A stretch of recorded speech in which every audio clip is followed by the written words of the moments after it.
All right, I just started.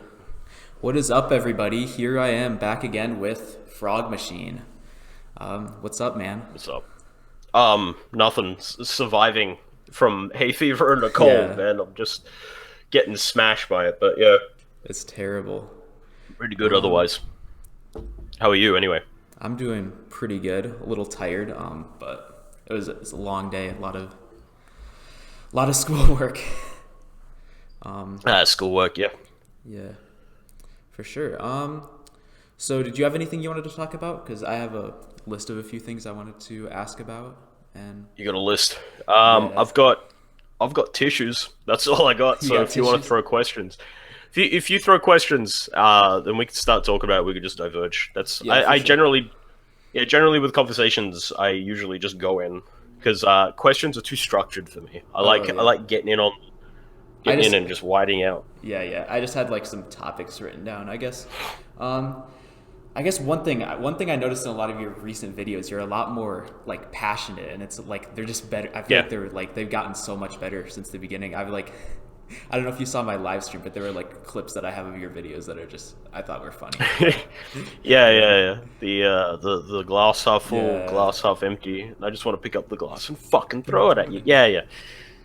yeah. No, it's Um, funny. yeah, yeah. I got more passionate because, I mean, when I first started doing the videos, I've been wanting to do videos and just speak in front of people for a long time. Actually, I've had this yearning for it for a very, very long time, but I never did it. And that comes from like past experiences of just being terrified of being judged. And that's why everyone don't fucking bully people. That's what happens when you bully kids. You cause problems like that when you fuck them up on their values. So yeah, like I kind of overcame that because I was pushing myself to do this stuff, and it was terrifying at first, and I was a little shy. And you can even see, like in my first videos, I was kind of like rolled shoulders, a bit quiet, like kind of like this. Yeah, It's really obvious, and I'm measured. I know what I'm talking about, and I'm clean, but I'm a bit slow on it. And I'm just like, oh, what if someone says this? What if someone says that? That was kind of going through my head, ruminations, yeah, right? But then, like maybe 2 weeks in, I just kind of opened up because I kind of isolated some things in my own psychology. I was actually going through a really hard time in like the first week of me recording the videos because I was basically having a panic attack. I was like, holy shit, what if people judge me? Like I was freaking out because a lot of emotions were coming up. But I got through them, and I did my own introspection and everything, and now I'm just like fucking whatever, man. I just oh throw yeah. shit out, you know. Oh yeah, it's great. So yeah, I definitely relate to that too because when I started, I like didn't even like I wasn't even when I started my channel. I'm like I don't even want to start this channel. I don't. What am I doing? I'm just putting all this stuff out there. It's gonna feel so awkward when I have to go and like tell people about my channel or advertise it and different things. But I was like, oh, I already bought this microphone, so like I have to do it now. And then I remember my yeah, first video, I would just like rush to get all my points out as fast as possible and be like, okay, I got them all out. Now I don't have to memorize them all in my head. I was very much yeah, like just memorize all your points and then spit them out. But now it's like way more free flowing, and I don't yeah. even notice what I'm talking about. Apparently, in one of my videos, Diego commented that I said like 20 times in one sentence, which is bad. But I mean, it means that I'm not focusing on every single word that I'm saying, which is a lot better. Yeah, yeah, we have a lot of like subconscious or habitual word usage. I use like a lot, and I always say, "What do I mean by this?" I Yeah. say that one a lot in a lot of my videos. So, what do I mean by this? It's like I'm gonna kill you. What do I mean? But yeah, I tend to do that. Yeah, I can relate to the whole like being fully in focus and you're just talking, and then you don't really realize what you've said until after the fact. Yeah. I tend to do that as well. But me, I've got experience with speaking in general because the job I work in, I have to speak with students all the time. Yeah. So I'm already experienced in that area. So when I'm now zoning in on philosophy, like I'm just flowing with it and going really fast. So that's like my body language and everything is just opening up to be more natural in me.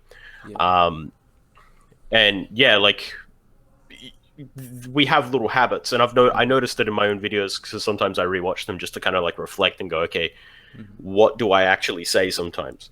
And Yeah. sometimes I make little errors. Like one thing was like a really minor one. Someone pointed out I was like, dressing up nice is good. I go, yeah, it seems materialistic. It's kind of materialistic, I said, and then he's like, wait, isn't it just the comment was from Sheep?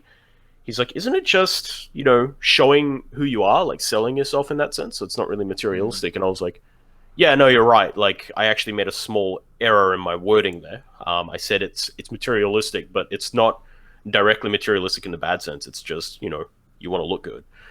So yeah, we Yeah. make little errors and stuff like that. Oh yeah, for sure. Yeah, no. Sometimes when I talk, I'll like focus on a certain aspect of what I want to say, and it's like, and then I like emphasize that excessively, and then it sounds like I'm trying to say that, and like that's not at all what I'm trying to say, and then um, people can pick up on that sometimes.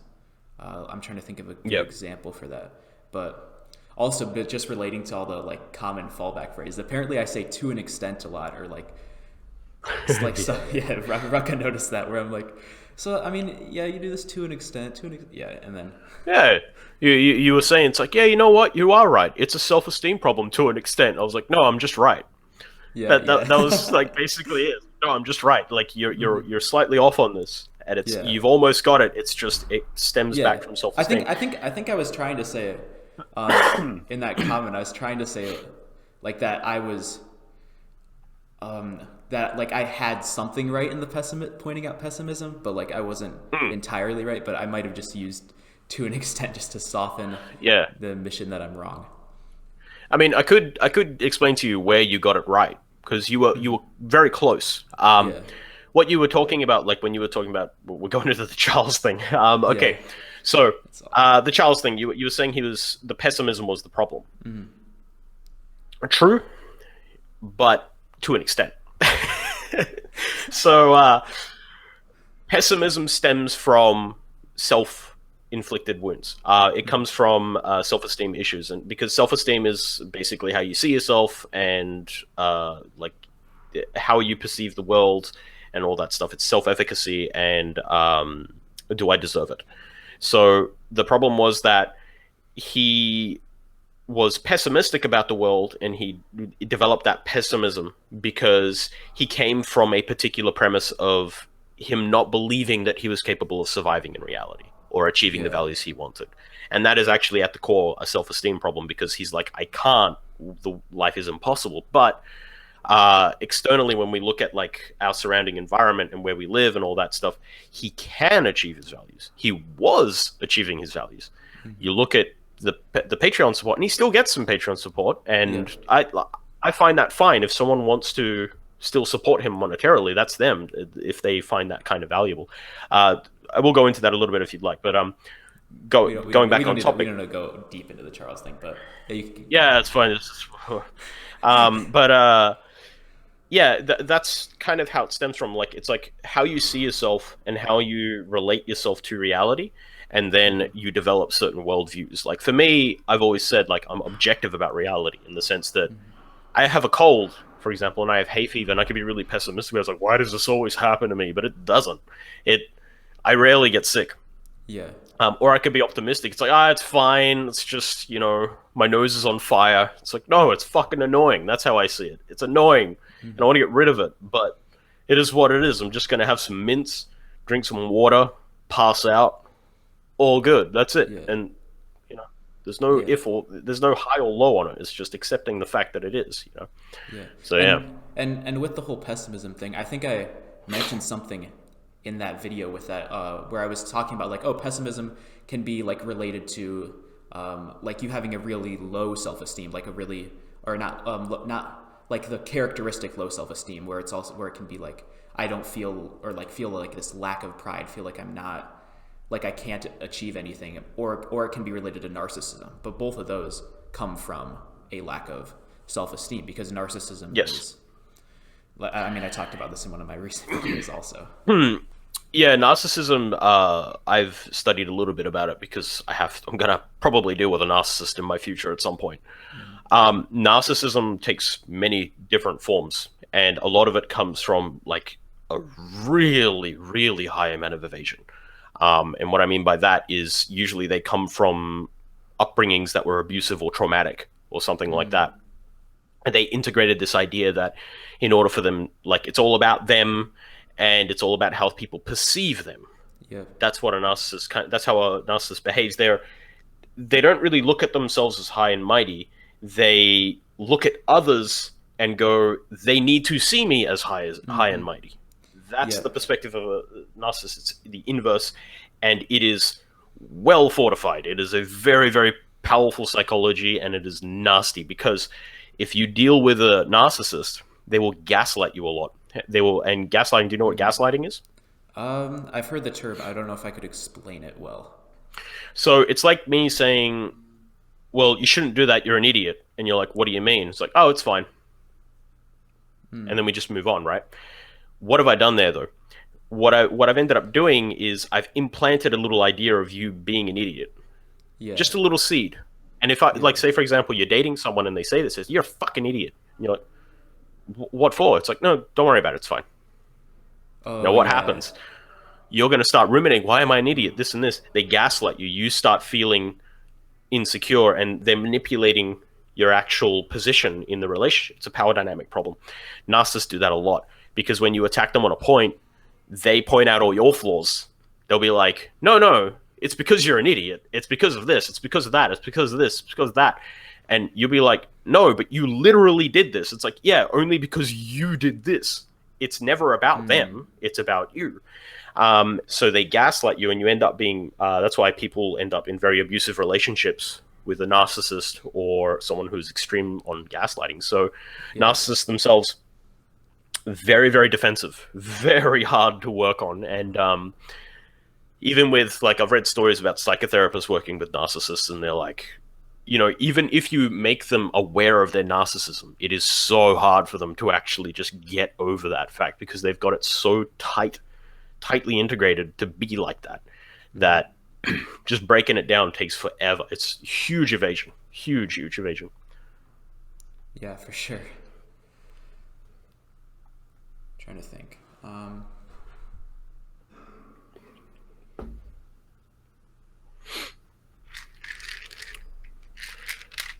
Mints. Japanese mints, everyone. Delicious. Have them mints. Yeah, I need them for my damn throat. Anyway, go on. Next question. Next Let's question. Next question. Gotta clap it.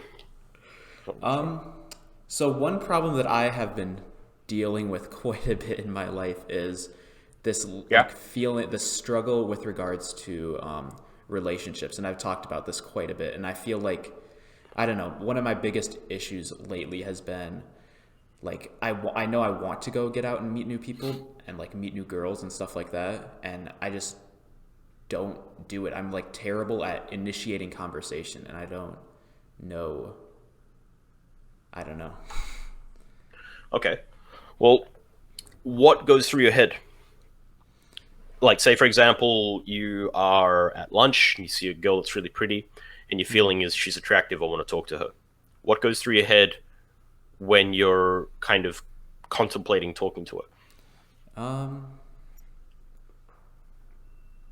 Like, oh, what would I say? Or what, like, would it even be, would it be like super awkward if I went over and talked to her? Or it would just be a waste of time? Like, I just sit down and then it'd just be a awkward conversation because I don't have anything to say. I don't know who this person is. And then I'll think like, oh, it's fine. I don't even need to talk to this person. I'll talk to someone else later. Okay, so during that time, you'd be kind of contemplating whether it's worth talking to the person, and then you end up just not talking to them because it's not worth my time. She probably sucks, or something like that, right? Yeah. Okay. So next time you do this, instead of trying to think of what to say, just acknowledge the fact that you have those kinds of thoughts in your head, but don't be connected to them in that sense. And what I mean by connected is we're able to observe our own thoughts. Like, if I tell you banana right now, you're going to have an image of a banana in your head. Mm-hmm. You're going to think of like the concept of a banana, and there's no way you can get out of that. That's your mind working automatically because it brings concepts to mind when it sees certain perceptual data or it takes information in. So my suggestion is next time you see an attractive woman, you're going to get those thoughts in your head. It's like, should I talk to her? What should I say? This and this. Talk to your own brain and be like, that's a nice observation, George. I'm going to go talk to her now. Then go talk to her. That the seems feeling so and the foreign thought to me. Like that, I don't know. That seems like, or the whole idea of just like in the lunchroom, just seeing some cute girl like sitting down alone and just going up and talking to her. Like I've never done something like that. Like I don't I never initiate conversations with strangers, which is Yeah, it's frightening. It's a quite a foreign concept to a lot of people. Even for me, sometimes just initiating a conversation, I have to do it in fucking Japanese. I yeah, mean, what do I say? It's like, ah, nice weather, and they're just like, hi, and then they walk off, and I'm like, all right, yeah, thanks for the seat. I'm gonna have my donuts now. But the point is that everyone has those ruminating thoughts that come in that bring in that self-doubt. And what you've done, that example that you gave me, it's like, oh, it's probably not worth talking to her anyway. You're actually allowing a rationalization to control your action. You are rationalizing the outcome of the conversation when you don't even know what the outcome is because you've never done it. yeah, You've come up with a solution in your head, but that's not reality, right? So you actually, when that happens, notice the thought and notice that, acknowledge the fact that your brain is an organ. The way it works is when you see perceptual data, that data is going to extrapolate in your own mind. You're going to come up with 1,000 different concepts in your own head and scenes and scenarios, because we can all do that, right? Because that's how your brain works. It brings up automatic thoughts, automatic memories, all that. You don't have control over that, but you do have free will. You have the capacity to focus your awareness on something. So be conscious of what you're thinking, be conscious of the emotion, accept the fact that they're there, don't fight them. They're just, because that's your brain like defending you in a way. It's basically going like, should you do it, should you not do it? It's trying to problem solve something, right? And your emotions are telling you, it's like, oh, this is kind of a new experience. It's fine. Ask yourself, do I want to do it? yeah, And if you're like, I kind of do, then it's like, okay, let's give it a shot. Swallow this. It's all good. Go talk. Hi, I'm Garrett. yeah, Rhymes with carrot. Nice to meet you. You know, and she'll be like, don't touch me. Microaggressions. And you're like, whatever, man.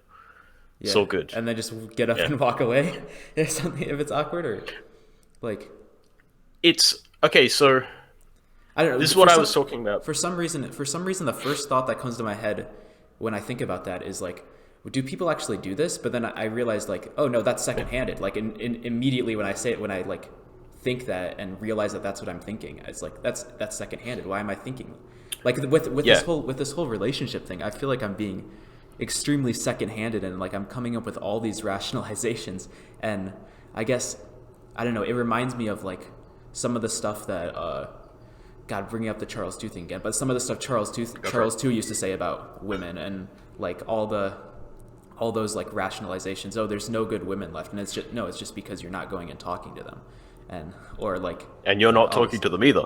yeah, no, it's like I realize it's like the same thing, like it's the same problem, but I know that I need it, but I just don't. I don't know how. I just don't do it. Can you at least admit that you're afraid of it? That it's kind of it's a frightening experience. Yes.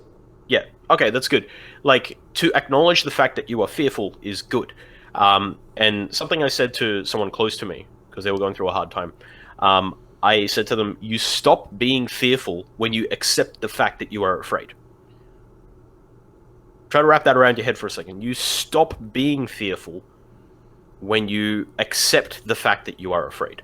Yeah, no, that actually makes a lot of sense, because like when you're afraid of something, like it's like the fact that it's so like unknown and so like underlying. But when you like realize, when you identify what it is, like it's something like real now. Now it's something that you can deal with, and it's something like that exists, I guess. Right. And you got to acknowledge the fact, like, and this is I'm going to be talking about practicing what you preach in one of my a new video later on once I clear out my throat. But a lot of people preach about like objectivism is great, or egoism is great, or like nihilism is great, or whatever. It doesn't matter about the idea. They just preach about certain ideas that they have and they're excited about and they love it and they're passionate, right? But they never act out the principles. Yeah. And what I mean by the principles is like just removing every single label, every single thing that you have in your mind, and you're just an empty brain at the moment. You see a girl, conceptually you're attracted to her, like on a physical level, you're like, she's interesting. What do you want after that? And if the answer comes out, I want to get to know her, go and talk to her. That's it.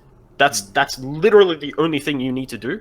And then, social cues just be like, notice what she's doing. It's like, oh, like, so you like spaghetti if she's eating spaghetti or whatever. Like, just make conversation which is contextually specific. You don't come up to them and be like, hey, you're cute, let's hang out. Like, you don't even know the person yet. You need to actually ask, like, hey, like, what are you up to? And is it all right if I chat to you for a little bit? Like, just be friendly and open about it. But it has nothing to do with anyone else. It just has to do with what it is that you're interested in, what do you want, and then having the experience of doing it. Because the experience is going to teach you so much more than any book is going to teach you. And this is what I mean by practicing what you preach. Really important, because if you just preach and you never practice, you become rationalist. That's what happens. Yeah, I think when I try to go into these things, like when I see a girl that I'm like, oh, she's attractive, and I like want to go talk to her, my initial thought is just like fear. I'm gonna like that's not something I want to do, and then like I just start thinking of like, okay, now how am I going to alleviate this fear? How can I alleviate this fear?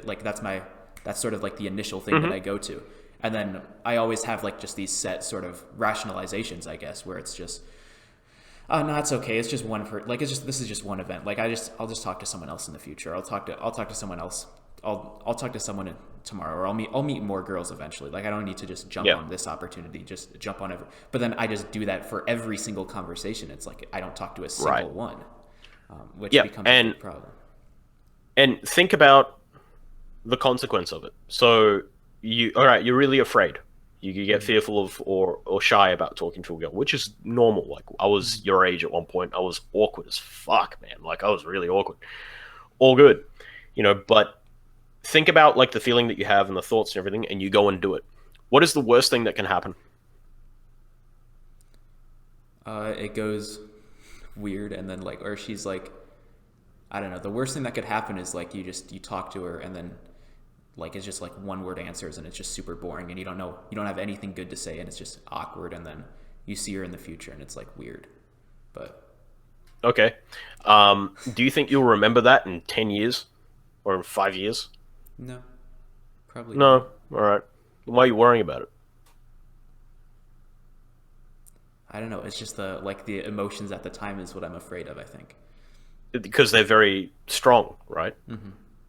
It's a strong emotion, right? But are you your emotions, or emotions part of you? Part of me. They're part of you, okay. And who controls your actions? Your emotions or you? Me. Yeah, okay. So what is it about your emotions that you're allowing to control? Like that you are allowing to control your own action? Why do you allow it to control you? That's a mistake. I mean, that's what I need to overcome. Right? But part of it is acknowledging the fact that it's there. It's like, just say to yourself, I am frightened of this. I don't know what's going to happen. Yeah. So yeah, I think the whole tendency to just like push away that emotion or try to run back to rationalizations to like comfort that emotion or alleviate it. That's the problem. Or like I need to just go over there, understand, like say, no, I'm scared, and then just go and do it. Yeah. And it's also when I talked about the power of vulnerability in one of my videos with the open posture, picture yourself like, instead of being like this, like, oh shit, this is scary. When you have that feeling, just in your head, open your body up to it and just say yes to the emotion. Like, don't say no to it, because a lot of people say no to fear because it's scary. But if you in your head you say, I'm saying yes to this. It's okay to think this. It's okay to think like she's going to be awkward or whatever. It's okay to fear it. But what am I going to do? And next time that happens. Yep, I'm recording again. Sorry, my OBS crashed. So there's going to be like a cut in my video, which is bad. There, one thought pause in mine. It's all good. Yeah, one thought that I remembered having, like at the very end, was that there's like this unwillingness I have to accept that I'm like afraid of going up and talking to a girl, because it's like, oh, that's like, don't be a fucking pussy. Like, don't you like why are you so scared to go and talk to this girl? Like, it's not. Yeah, like you're just being a fucking pussy, or just like. Well, where do you think that comes from? I guess a lot of it is just like a sort of there's really deep roots to that. There's this sort of insecurity that I have with myself and like my own my own like my own confidence. I have this insecurity where I don't feel like I'm that confident of a person. That makes me that's I don't know. That's a root of a lot of the problems that I still have, where I feel like I'm not a very confident person overall. And I guess there's a lot of experiences in my like high school years where like I don't know. I remember I went to this church camp and I like asked. They were like anonymous questions, and I wrote down this question on a paper that was like, "Oh, how do you talk to girls?" Because that was something that I was like, yeah. And then everybody started laughing, and I was like, "Oh God, like this is bad." Like I just felt, I was like, "Oh, I'm just this loser who's just scared to talk to people." And okay, but so at the time you were at church and you asked a question about how to talk to girls, and people. It was laughed. like a church camp, yeah, or it wasn't laughing. Yeah. It was like an anonymous thing. It was a whole weird situation, but okay, but you felt pretty embarrassed about that, right? Yeah. How do you feel about that memory? Like, how do I feel about that memory? Yeah, when that comes up in your head, what feeling would you describe?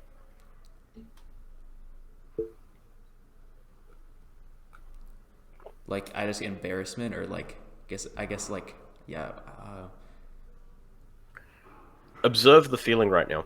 Where is it kind of in your body? Like, how do you feel? Is it in your chest? Is it in your stomach?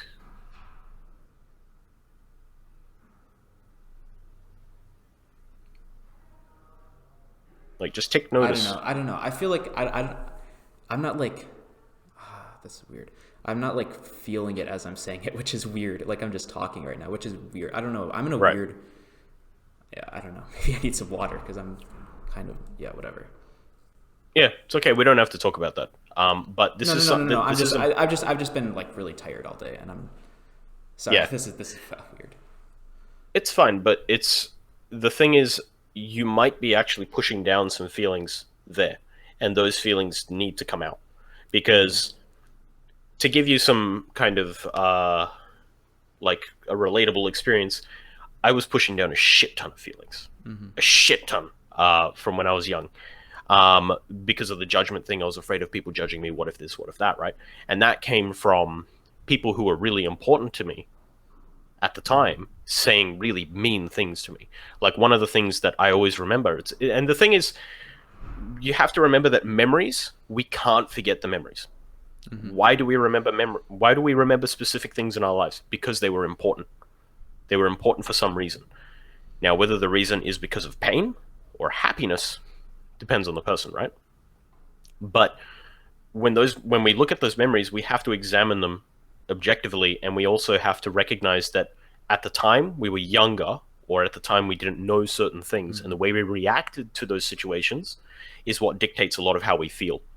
So like at that time, I suspect you likely felt really embarrassed. It's like, well, I don't want to feel embarrassed again, and I don't want to like I'm just not gonna ask that question anymore. I'm not gonna like push for this anymore. But if you've noticed, that is a contradiction for your own life and well-being, because by saying I don't want to be a pussy, I don't want to be like embarrassed anymore, and we're just gonna push it down.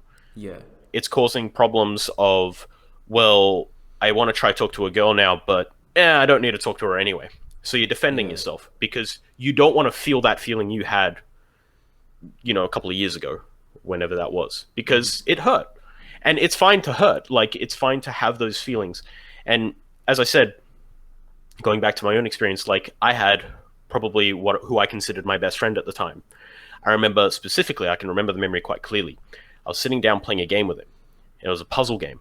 And I was just having some trouble, like, doing a specific physics puzzle, right? And it seems really basic at this point in time. But when I was doing that, he was watching me play. He was belittling the shit out of me over it. He was making fun of me for it. He's like, oh, man, like, you could never be an engineer. You could never be, like, do something complicated. Like, you're a dumbass. Like, how do you not know how to do this? Like, he was treating it as if it was really simple. And that stuck with me for years because he was my best friend. And he was telling me that I was incapable. Right? Yeah. That hurt. Like, that was like a dagger to my heart because I don't say that to people. I don't attack people for, their lack of ability or anything like that. That's like, that doesn't matter. And that took me a long time to actually come to terms with. But when I confronted that emotion, I was like, this person was never actually good to me. And that's a fact. This person was not good to me, and I allowed him to be bad to me. And that hurts. That hurts a lot, and I still have pain over it.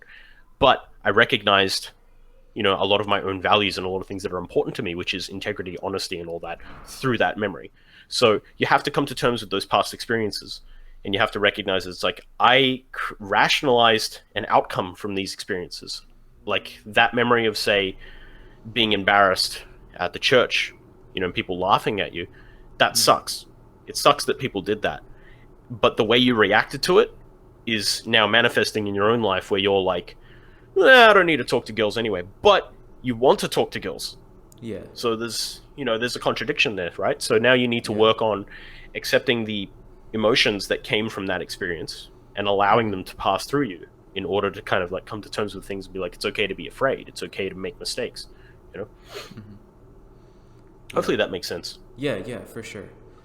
I think one of my biggest fears that's like, I don't know, like even especially lately, that's really manifested itself has been this fear of, like, it's always been kind of underlying, this fear of people viewing me as not confident, people viewing me as like some awkward loser, beta, and that's been a big fear for a long most of my life. And like a lot of, I think, like one reason why I loved Ayn Rand so much and loved reading The Fountainhead so much was because it like helped me overcome that, like helped me see how dangerous that is, gave me like Howard Roark is this ideal man to like aspire to, and like someone who's confident, doesn't give a fuck what anybody thinks about his confidence or different things like that. And I guess I still have some unresolved things, because I mean, it seems,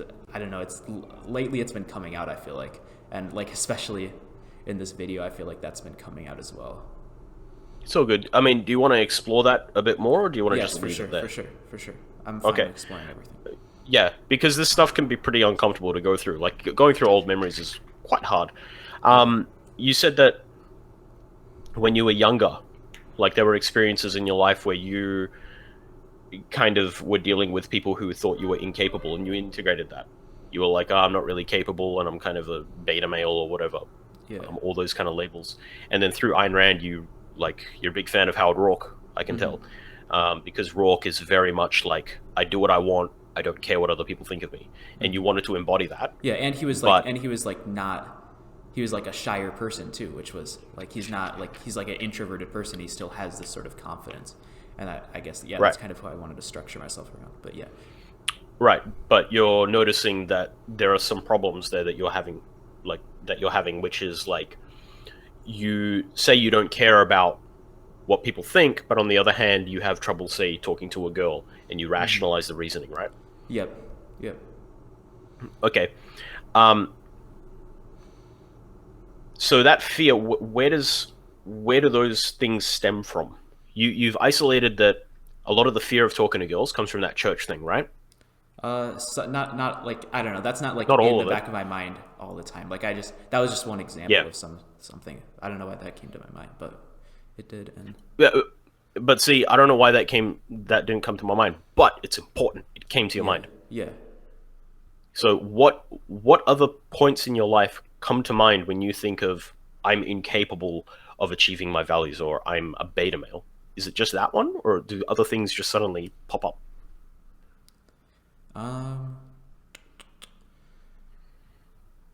I guess there were a lot of times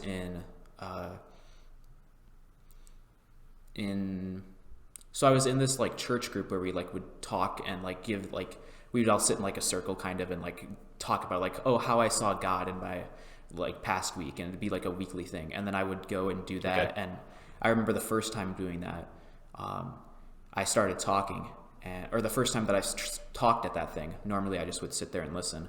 The first time that I talked, I just like, my train of thought just stopped in the middle of it, and I was like just feeling like really uncomfortable, and everyone was like, so you froze. At me. Yeah, basically. That's one thing that's one thing that I'm really afraid of too. Like just the freezing up. And it it used to happen a lot, and I guess it still does sometimes, but Right.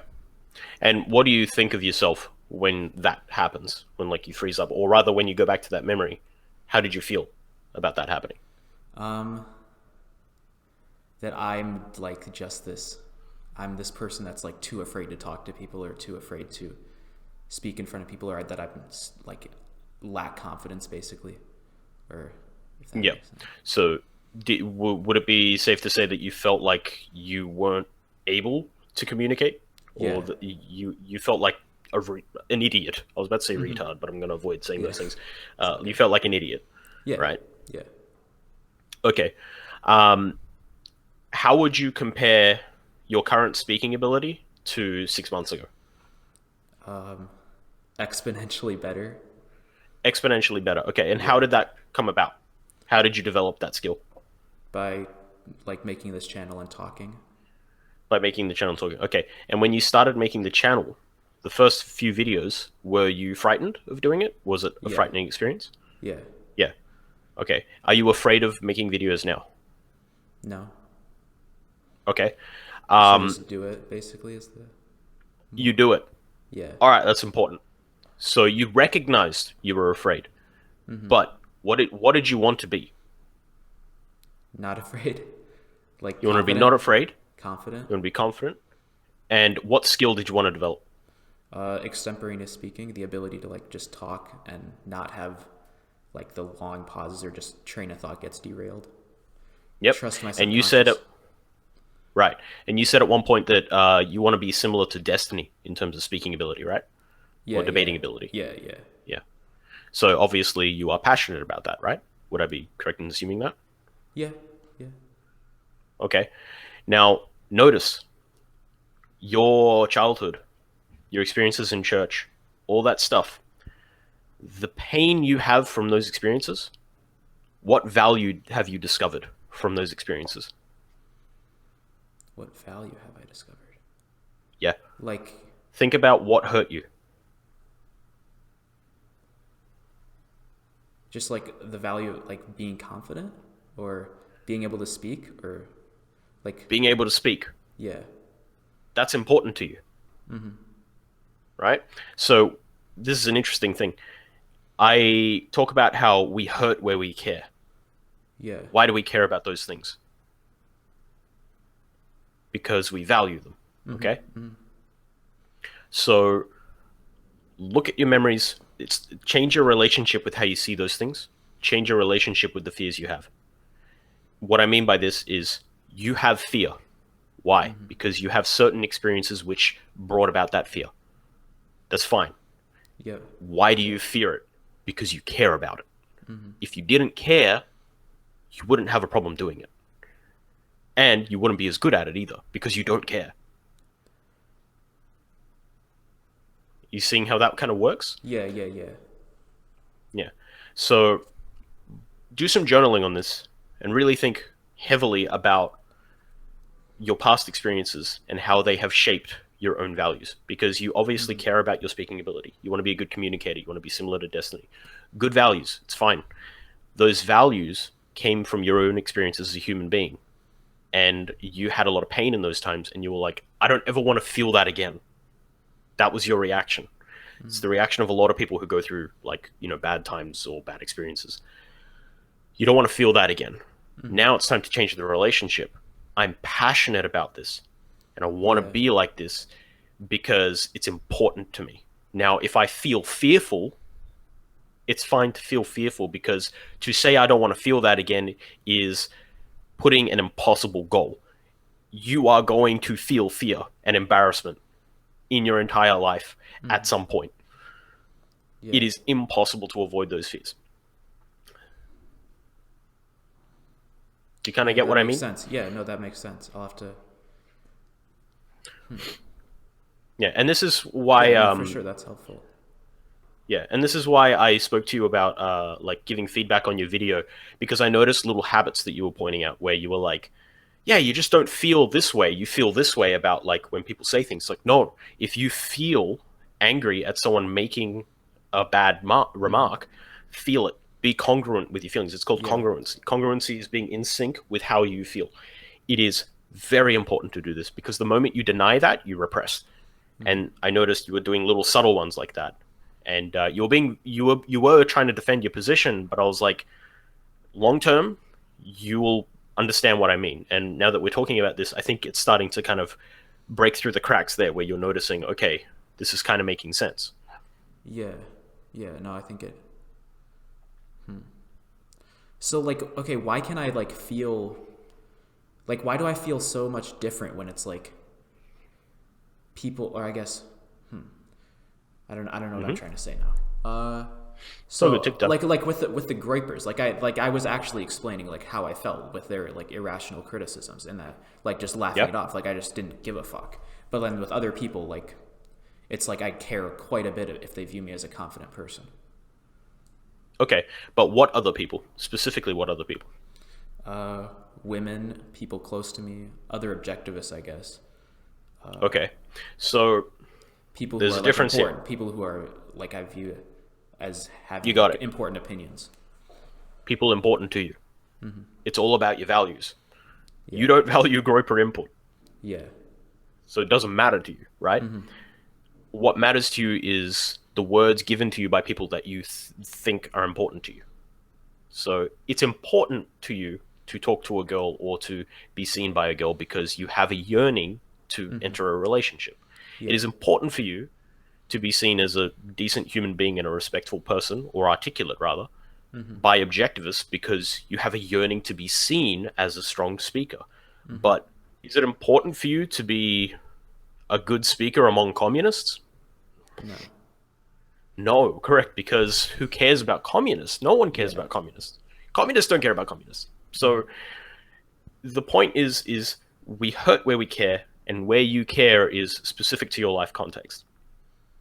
So that's why your feelings are different, because your relationship to certain things, because the concept of, say, like objectivists. So I'm going to say a word and give me a descriptor, okay? Just first word that comes to your head, just say it. Like a descriptor is an adjective, so like good or whatever, okay? All right, groiper. Dumbass. Okay, communists. It's dumbass. Same thing. Objectivist. Intelligent. Okay, individualism. Ideal. Yourself. Great. There you go. So those are your relationships to certain concepts, self-concept in particular. You said yourself is great, right? Yeah. Objectivist, intelligent, communists, whatever. Like, I can't even remember, but that's how forgettable they are to me. Groipers, dumbasses, right? Yeah. But have you noticed, like, that's the immediate response. That's the concept you've related to that. Now, I'm going to say some other words, and I want you to tell me what you think immediately, okay? So 3, 2, 1. Fear. Scary. Why did I think that? Fear, scary, okay. Yeah, that's like, good. I literally just said the same thing though. Yeah, but you are afraid of being afraid. Yeah. You'd agree, right? Okay. Yeah, for sure. Next one. Girls.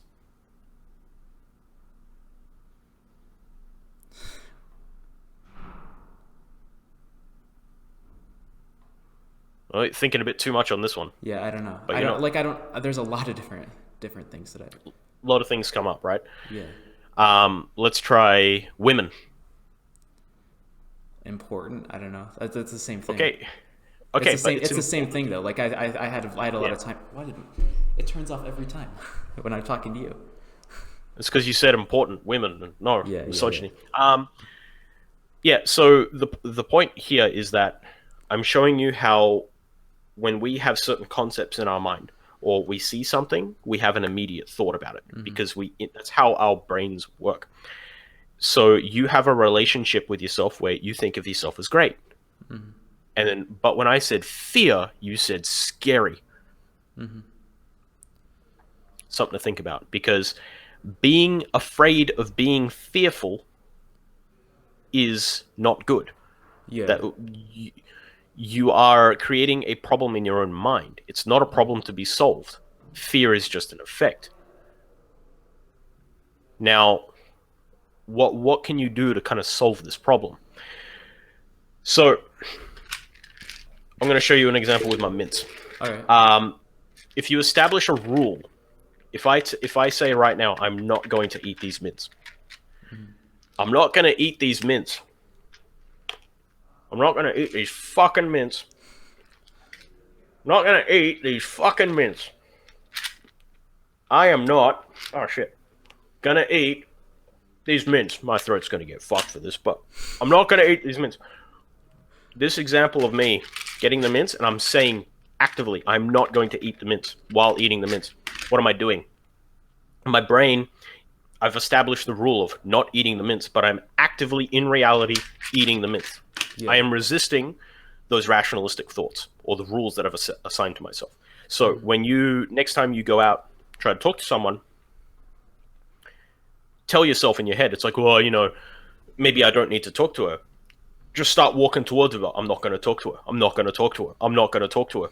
Just, you know, because you've got those two kind of voices in your head. Like a lot of people have this, it's like a conscience where you can talk to yourself in your own head.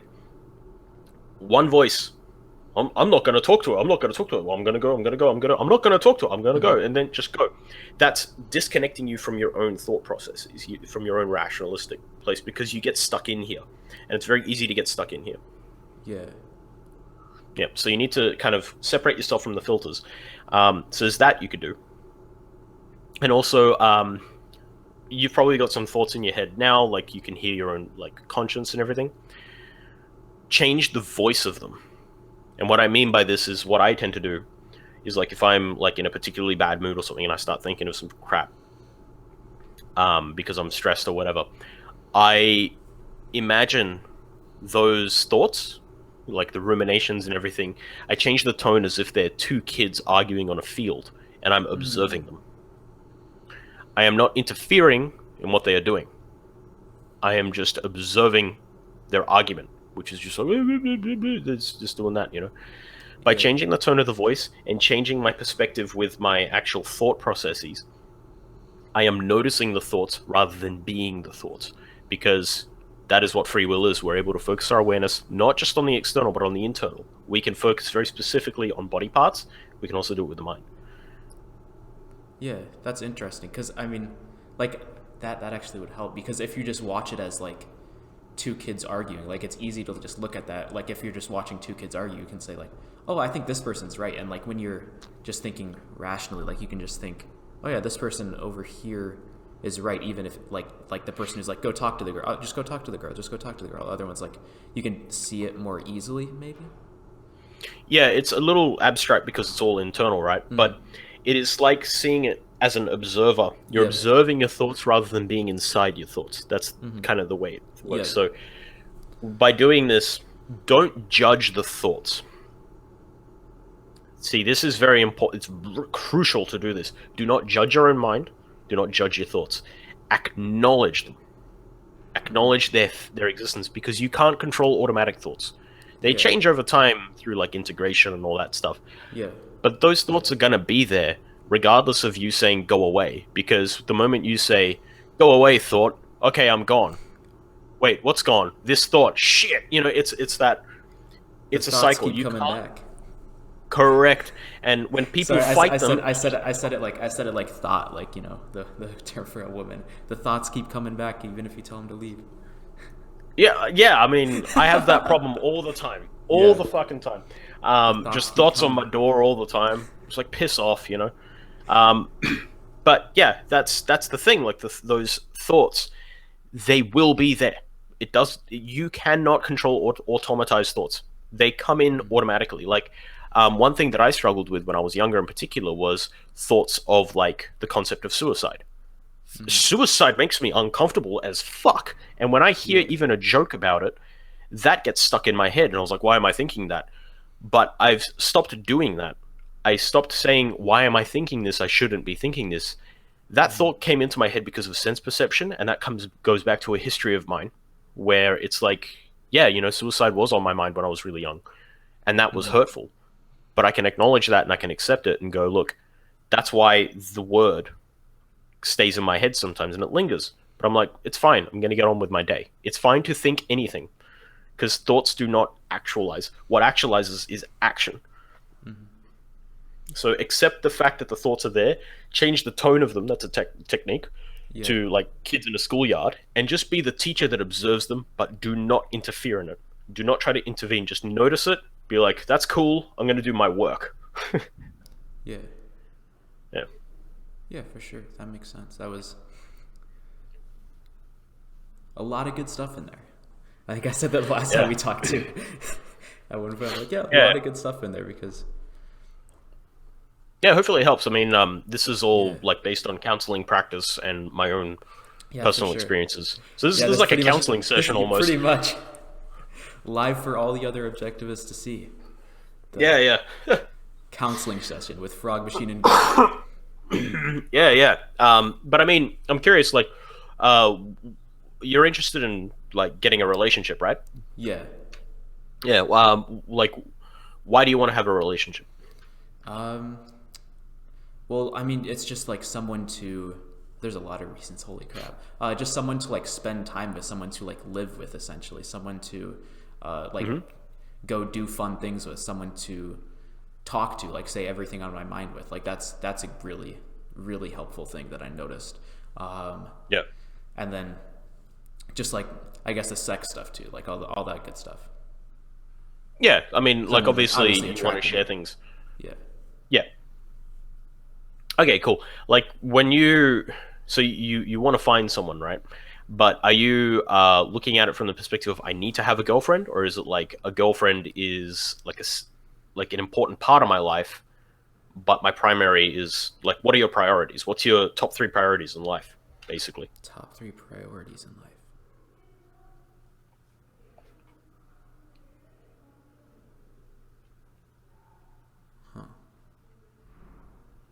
You haven't thought about it much, huh? No, I don't. I don't feel like. See, this is one thing that I've like thought about. Like, I don't feel like I think about like explicitly like what my values are enough, and I think that's That's cool. a big problem. You're 19 years old, right? Yeah. What's 19 minus 6? 13. 13. So you were 13 years old 6 years ago. So you're a young adult. Do you think you have a lot of life experience? No. No. Yeah. So go out and do things. That's how you learn Yeah. what your values are. Yeah. It's No, I mean, good I to really read the like, book. I really like philosophical stuff. Like that's fun. Like this channel's Yeah. a big value to me. Like, I really like math and stuff like that. So I mean, my like pursuit of my like future career, that's a big value to me.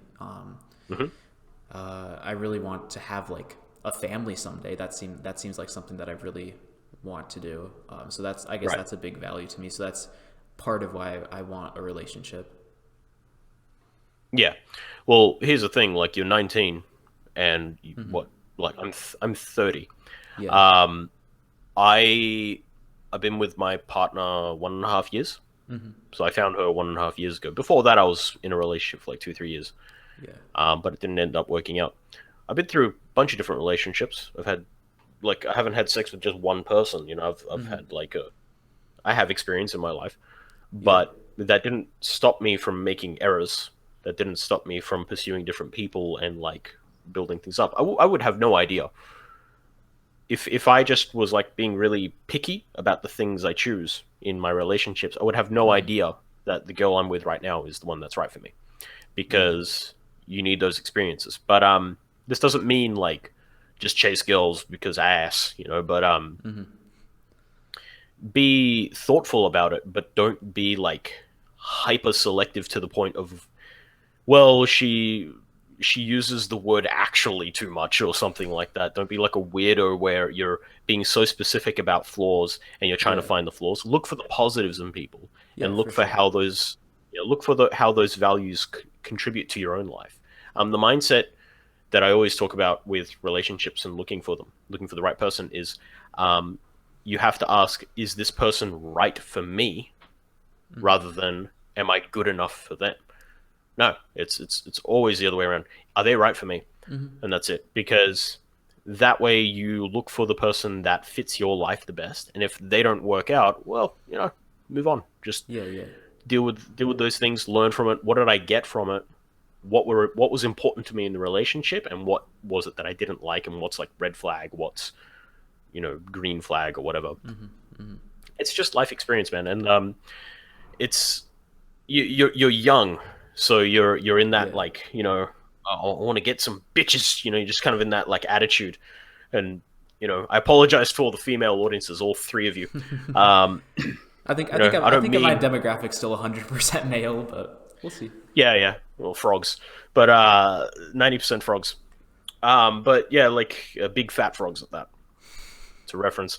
So I digress. Going on to dating and all that stuff. Yeah, like, you know, if you find a girl that's really attractive, get to know her and everything, and you do stuff with her, whatever, it's fine. Like, that's how you learn. That's how you build things up, and don't be too like picky about it. Because objectivists are very high standard, and people who learn objectivism are like, yeah, you know, people need to be like standards. They basically need to be Aphrodite. It's like, well, Aphrodite doesn't exist, mate.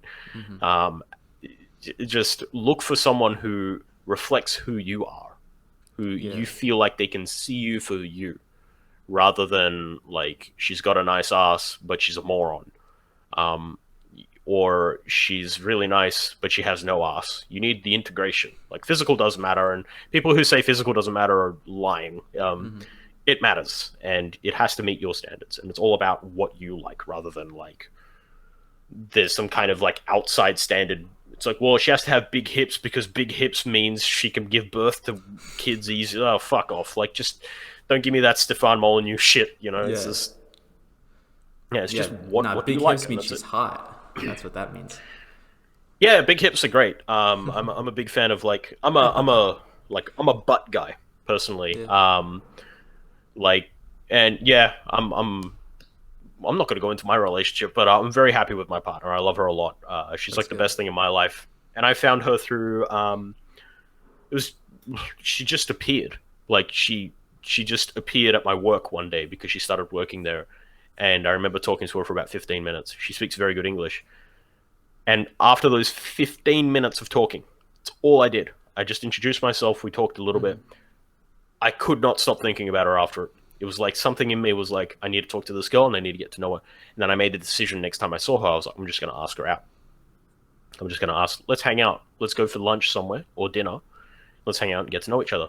And that day when we went out, like we met up and everything. And I went out on a date with a different person, like before that.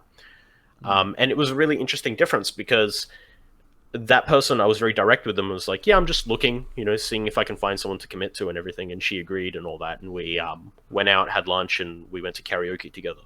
And I can kill it at karaoke, so that's a really good place for me. And yeah, she gave me a hug at the end of the date. And then she's like, yeah, I want to see you again. But I was not interested. I was like, there's no spark. And I was like, yeah, maybe we'll see it. We'll see, you know, like we'll see how things go. And that was it. And that's it. It just went by. But the other girl, my current partner, I could not stop thinking about her when I went out with her. The difference was like, we went out, we just had dinner. We didn't finish dinner because we were so hooked to talking to each other. And we ended up staying up till 2 a.m. And I had to go somewhere the next day. So it was like 4 hours of sleep the next day. And we could not get enough of each other just on the first date. We were just talking so much. And she even said to me, like, I feel like I've known you for like 10 years. I'm like, yeah, that's exactly how I feel. It was really strange. But it was great. And that's the kind of thing you want to find in someone for, like, you know, a good commitment. You need to evaluate. You need to get to know them and, like, figure out who they are. Because you can't, like, love at first sight. It's, you can notice things in people. There are cues. You can find subconscious stuff, and like, you know, the way they move, their mannerisms is really important. But you still need to get to know them. That's the first impression. You still need to get to know, like, who they are as a person, what do they value. And I talked about that in my communication video about, like, getting to know people. And yeah, fuck the ideologues. Like, you really, really don't need that stuff. The what? My partner, ideologues, like, so are you an objectivist? You know, like, are you an objectivist? Are you a socialist? So what's your opinion of Shinzo Abe in Japan? So fuck, it's boring. It's so boring. Like, my partner, she does not give a fuck about any of that. She's like, I was like, so what do you like? She's like, I love yoga. And we talked about yoga, and we talked about traveling and all that. She just has interests, and I was interested in her as a person. And that's what you need to do when you speak to people. Like, go out and just be like, so what are you into? Like, you know, what do you study in? It's like, well, I study feminism. Yeah. You're like, all right, see ya, you know. But that's the point where you know, like, okay, there might be a bit of a problem between us. But Yeah. you know, what are you into? And they start talking about like the things they're interested in, rock climbing and all that. So, okay, cool. Like, I've never tried rock climbing. I'm kind of interested. Let's give it a shot, you know? Yeah, that's how you get to know people, and that's how you make dates. That's how you actually build things up. It's just being a normal human and talking to people. And that's another good mindset advice.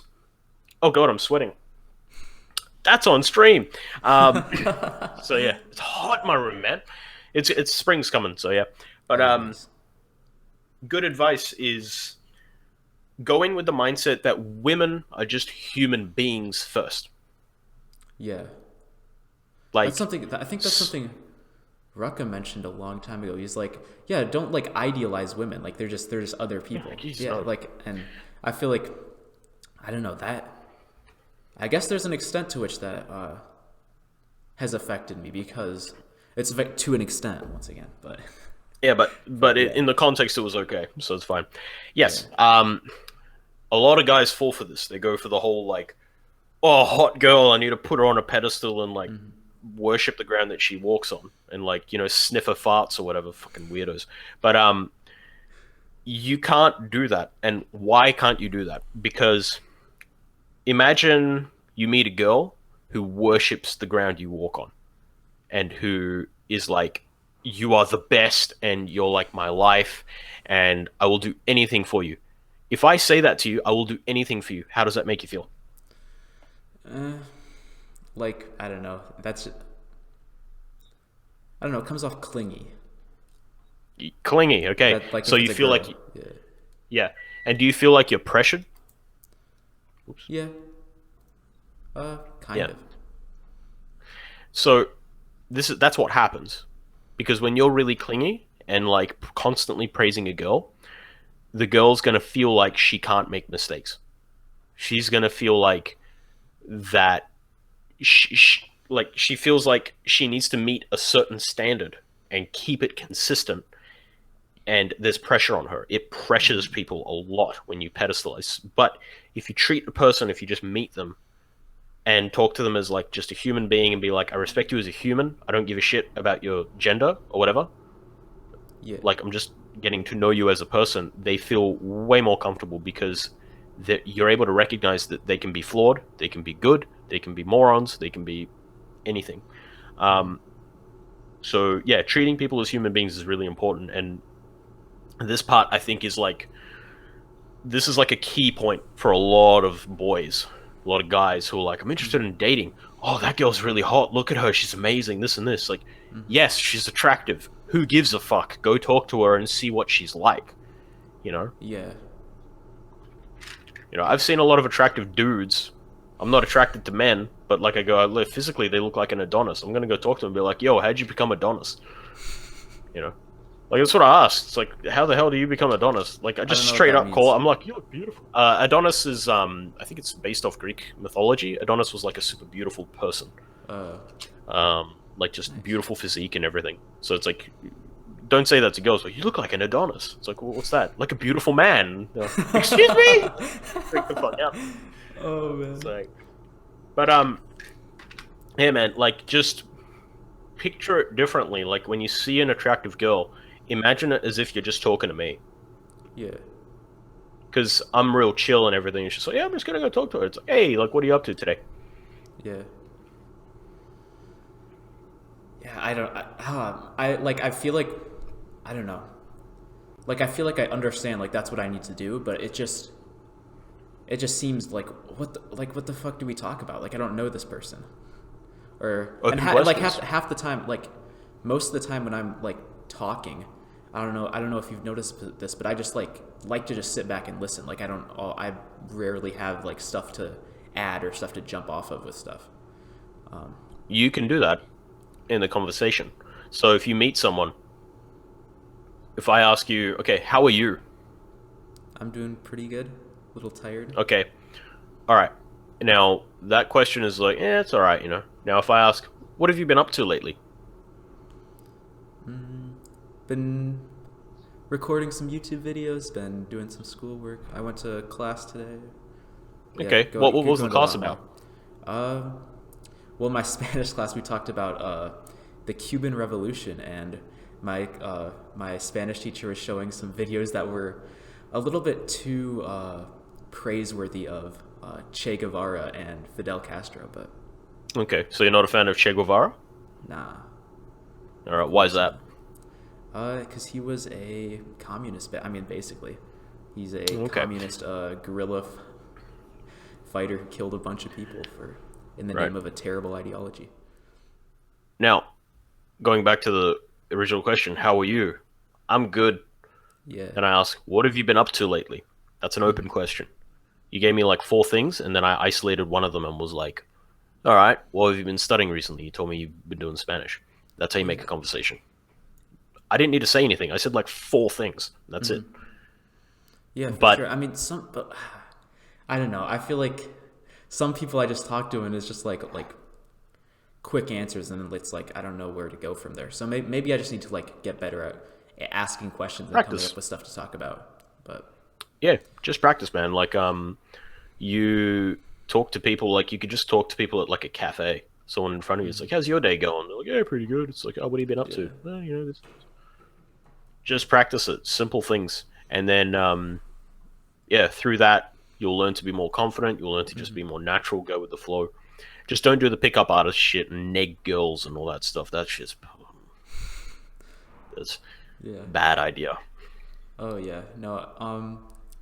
I think I talked about that in Discord when they were talking about like someone brought up the whole like nice guys finish last meme, and I was like, yeah, Oh, yeah. I mean they're just basically playing off these girls like their vices, basically. Like you're getting a girl because of the bad things about her. I think we talked about that in our last conversation. Yeah, so pickup artistry is very Machiavellian, manipulative. It's all about... So, okay, there's so many problems with pickup artistry. Okay, so the thing about pickup artists, there's a book called The Game by Neil Strauss. It's a famous book about picking up girls, and they have techniques in there. I haven't read it. I've just read like a summary of it. But I know a guy who has read it. He was like, yeah, man, I know how to pick up chicks. Fucking loser, but okay. Yeah, like... So he talks about negging, and negging is attacking vices and making fun of girls.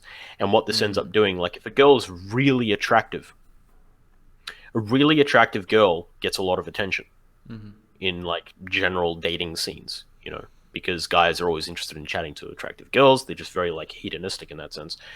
So negging is like belittling her and making fun of her.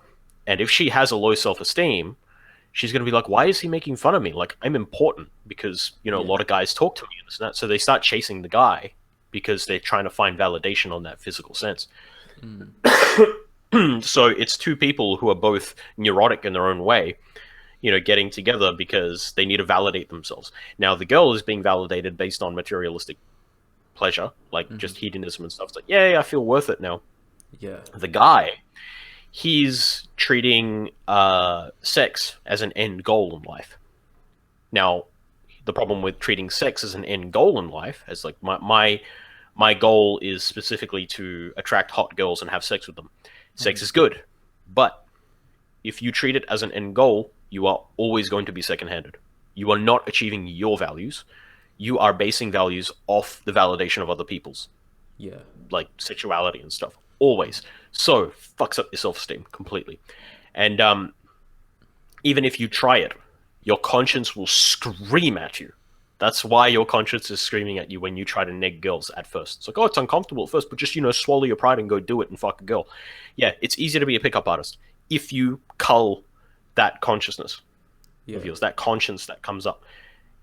And it's not going to reward you with anything. You'll get physical pleasure and you'll get that high, but all highs come with diminishing returns, and you eventually feel hollow.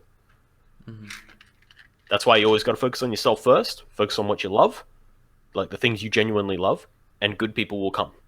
You will meet people as you do those things, because as you achieve values, your network expands. You start to meet people who are relatable to you.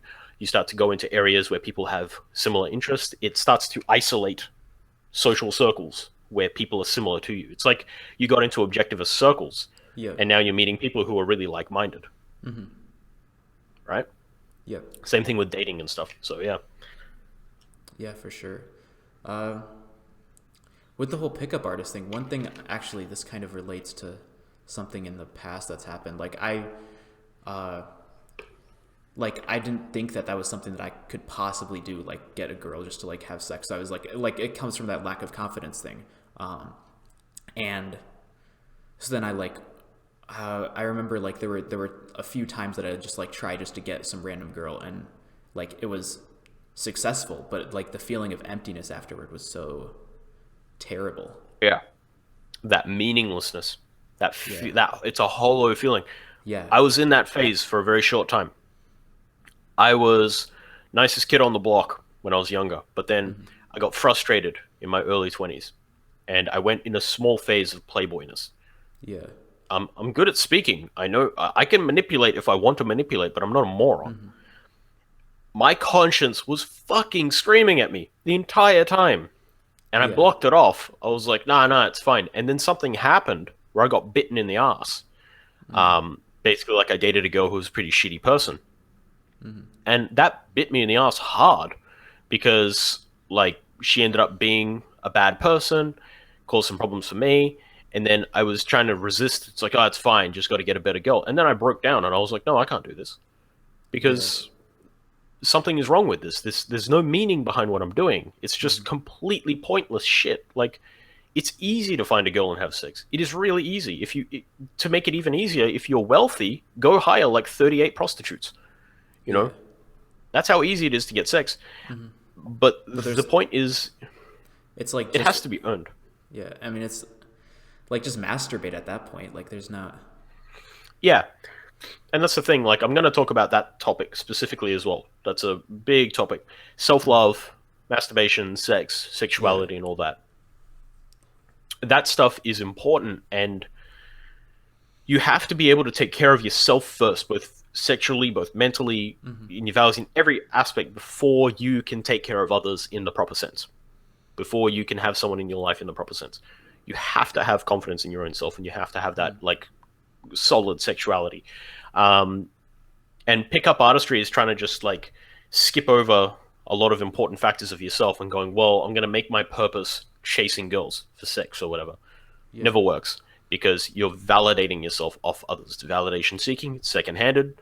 You are going to feel like a hollow fish by the age of 40.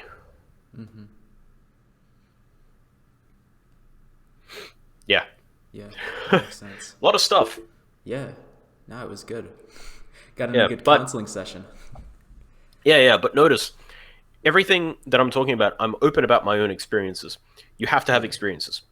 And this is, it's super important, because a lot of people get into these like rationalistic, principles of objectivism, the tenets, the ethics, and all that stuff, but they never act out the principles. They don't overcome the storm of emotions that come inside them because of their history. And that's where you're at now, I think. You're good at talking about the concepts, and you're good at like speaking about all the things. It's good that you're doing it, but now it's time for you to start experiencing life with the principles in mind, and observing how it all works, putting it all together, right? That's what creates an integrated person. And that's what I think a lot of people lack, because they're stuck inside all day on like Discord or like doing whatever, right? Reading a million books. It's like, well, yeah, my best friend is Nietzsche and Ayn Rand. It's like, well, fuck, dude. Like, they're dead. How's that for a shitty friend, They're dust. And there's a whole world out there that you can see, and there's all these amazing people that you can meet. And you're going to meet some really cool people on the way, but you need to actually have the experiences. You need to do things which are out of your comfort zone. That whole YOLO thing, it was like halfway there. You only live once. It's like you're halfway there, because they're looking at it as the hedonistic sense, but I'm looking at it from the objectivist sense. You only live once. Quite literally, you only live once. Yeah. And if you don't act now, you can act tomorrow. But if you don't act tomorrow, you're just going to keep delaying it. And then your self-esteem is going to go down, because you're not doing what you want to do. Yeah, for sure. And oh man, I think a couple weeks ago, I remember like really noticing that I was going down this sort of hole of just like not getting out enough and not talking to people enough. And I guess like, I mean, that's come up in a lot of my conversations lately too, and some of my videos lately too. And I don't know, it kind of stemmed from just this one night where I started thinking back to high school and thinking back to like all the good memories I have from there, where I was like getting out, talking to people, having like a bunch of good friends and like going on all these trips with different teams. And I was like, holy shit, like I'm just sitting inside my dorm and just making videos and just doing homework all day. Like this is like, I thought college was supposed to be like so much better than high school. And I thought all these sort of things. And I don't know, now it's like now I need to get out more. I need to get out and do something, like go on adventures, go have fun, go like travel, go do all these sort of different things. And it feels like I'm kind of trapped in this sort of like, I guess in this sort of like loop, I guess, where it's just go to class, go get back to my dorm and just chill. And I feel like I want to do more like I did back then. So you feel like you're stagnating? Yes. Yeah. So what are you going to do about it? That's what I've been trying. Like one thing was like, oh, I'll just go join some clubs. I'll go, like I'm starting to go to climbing club again. I think I'm trying to go to like I'm trying to sign up for different things for my major. And what else? I don't know. I need to figure out stuff to do. I need to figure out like get my friends to do stuff off campus with me and shit like that. I don't know. I just need to find something to do. I think I started looking into like powerlifting competitions to do or stuff like that. And sure, why not? Yeah, I just need to find stuff. But yeah, I'd love to do lifting again, but I fucked up my shoulder. I got like a shoulder problem right here. I think it's been there for like 2-3 months now. It's annoying the fuck out of me, and I'm being lazy. I need to go to a physio at some point. Yeah. Yeah, man. But just go do things. Like think about, all right, what do I want to do tomorrow? What do I want to do today? Like when do I have time to do certain things? And how important is it to me? What are my top 3 priorities for this week? What are my top 3 priorities for tomorrow? And start focusing and actualizing, because that stagnation feeling, I get it too sometimes, because I'm really busy with my life. Like I work, I do videos, writing, I do like I'm going out with my partner, and one of my goals this year is to actually socialize more, because I tend to be very I get so focused on things that I completely forget about other people apart from my partner, right? So I was planning on actually going out this weekend, maybe tomorrow, to go see a friend of mine, but I'm sick, so it's like hopefully I recover by tomorrow, so I can go see him.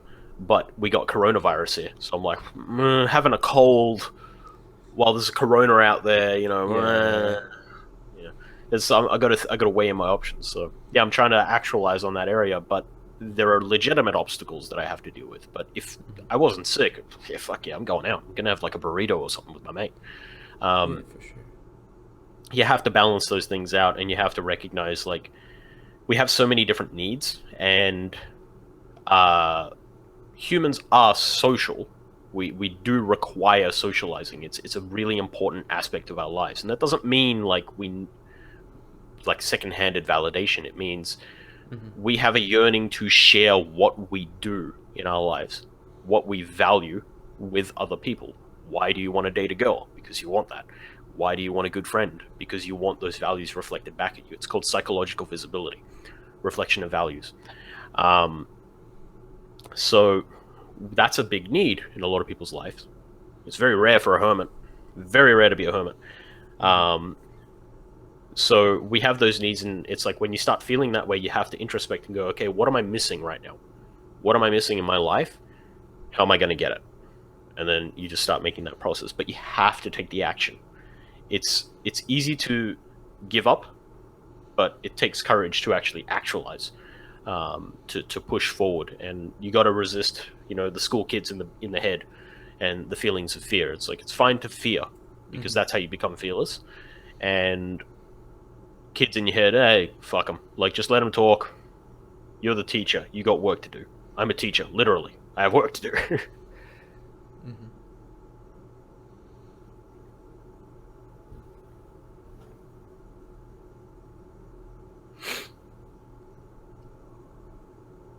We'll let you Yeah, for let it sure. simmer in your head for a little while there.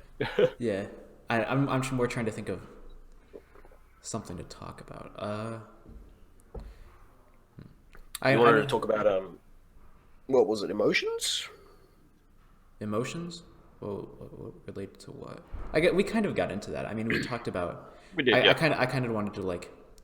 So like the whole thing with emotions, like you accept them as they, because you kind of have talked to me about this a lot in the Hmm. past and like correct me on different things with that. So like you experience the emotion, you like have that emotion, and then this is kind of my conception of emotions. You have the emotion, you basically accept that emotion, let it be, but then you look at the roots of that and see what premises are causing that emotion, and if those premises are irrational, you fix them.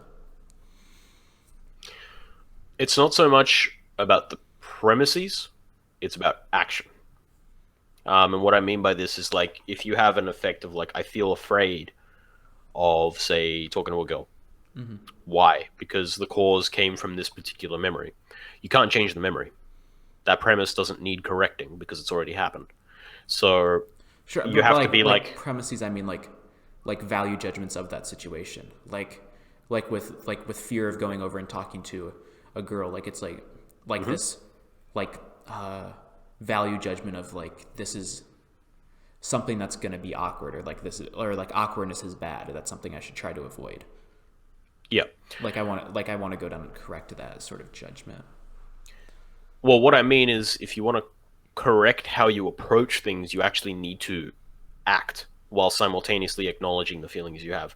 Like you have to hold the feeling while acting at the same time. Because as I mentioned in our DMs, like it's a temporal thing. Like if you feel away, you feel away, and you felt it. There's no change in that. And even if it comes from past experiences, a lot of people fight with their past. Um, you can't change the past. The past is the past, and the way you react is the way you react. So the actual answer to all of this is okay, what do I want in my life? This is what I want. Like X is what I want. But I feel Y. Okay, Y is Y. I'm going to hold that feeling, and I'm just going to go do X. If you have good reasons for X, go do X. Y is Y. It just stays there. That's how it corrects by experience, by actual action. And this is like a lot of people stay in here to try and fix the problem. They try to problem solve Yeah, in here. It's like, well, this premise is wrong and I need to correct it, therefore, and I'm fine now. No, you're not. You need to actually do it. yeah. Like, I'm shy around girls. Okay, go talk to girls then. You have to overcome that fear.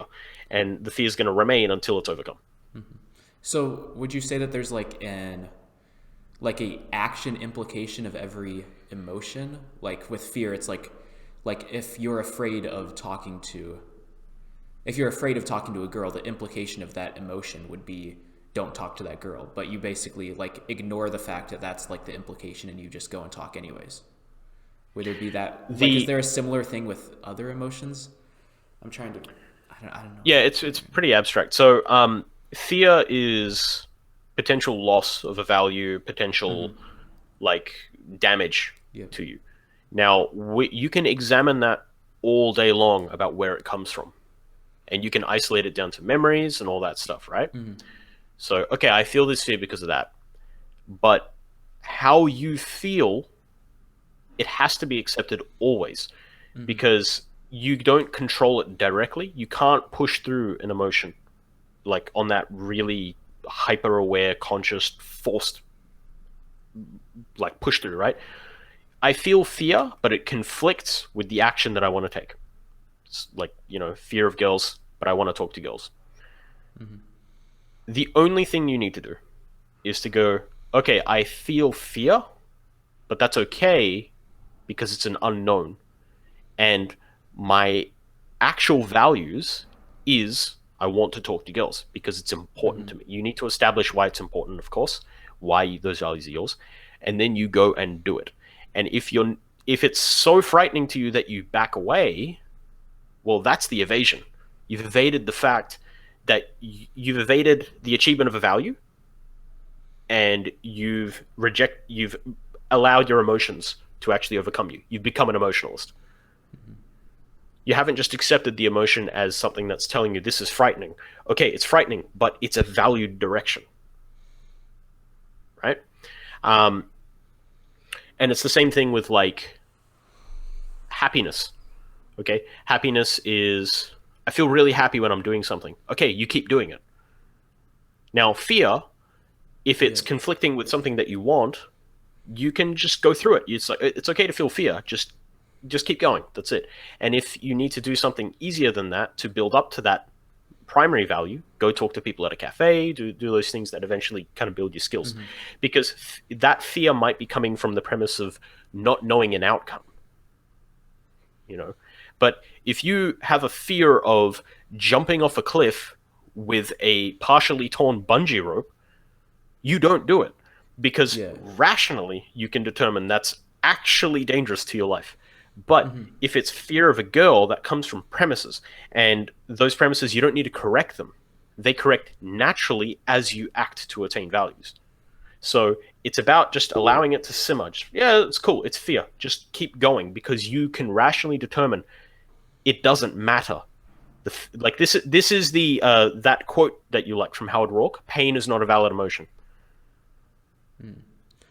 That was an Atlas Shrugged, I think. That quote on my Twitter. Was it Roark that said it? I swear. No, it was talking about Reardon. It was a narrative. Oh, right. Yeah. So I'm thinking about Roark in The Quarry, because he felt pain about like losing out and stuff. But that is the point behind those things. That's how you treat emotions. It's like, it hurts, but I'm just going to keep pursuing certain values and it'll be fine long term. The pain didn't go away. The pain remained. But the fact of the matter is Roark, Reardon, all those people, they still went ahead and they still did the things they wanted to do. Now, Reardon, on a psychological level, it's interesting that you point out Reardon, he had trouble with women. He had trouble, like, recognizing that he's worthy and stuff like that, that he's capable. So it's an interesting relation for you, given it's like, worthiness and speaking and, talking to women and all that.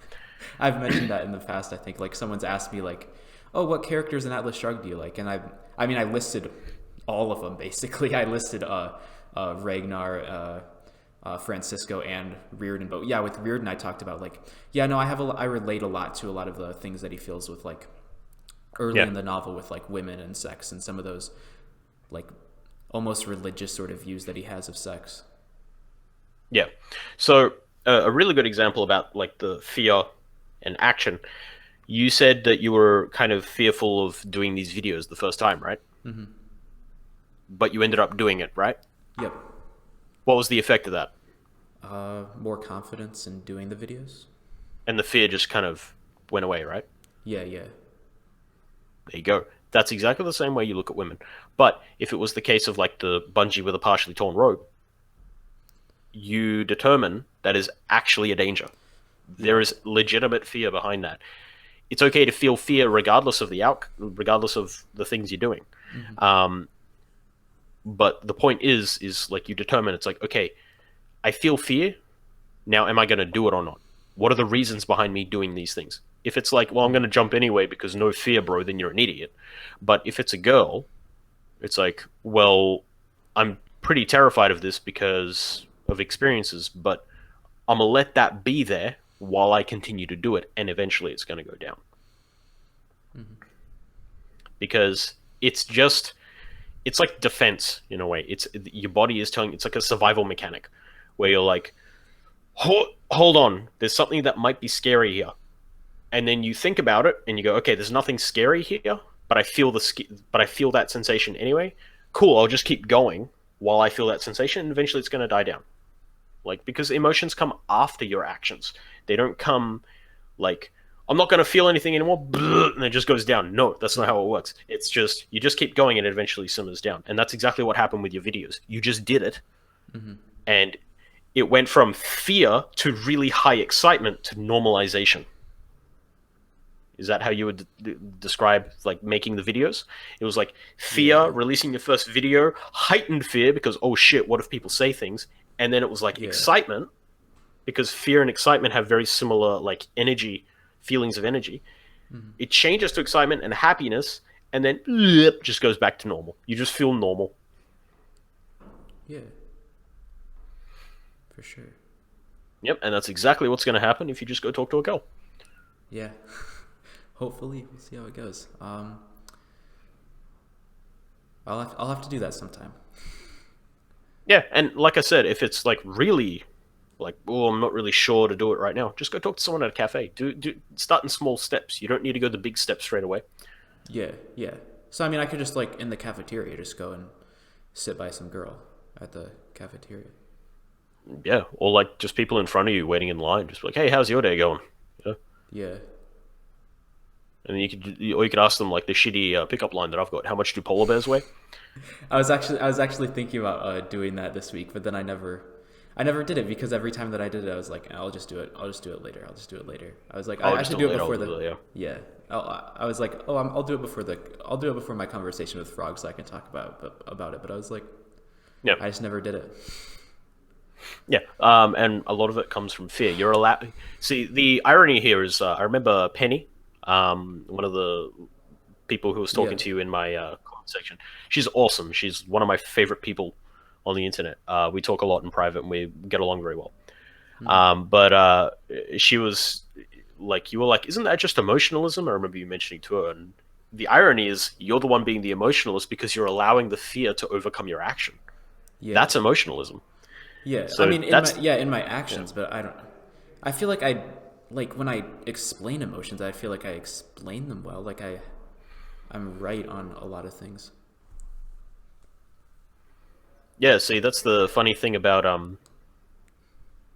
that's the funny thing. Like, you can know a lot, but to know it, to really understand it, you need to act. Yeah. Because there's a big difference between someone who knows a lot and someone who acts. Great example of this, Charles. Incredible knowledge. He knows the philosophy very well, but his actions determine his outcome. So, yeah.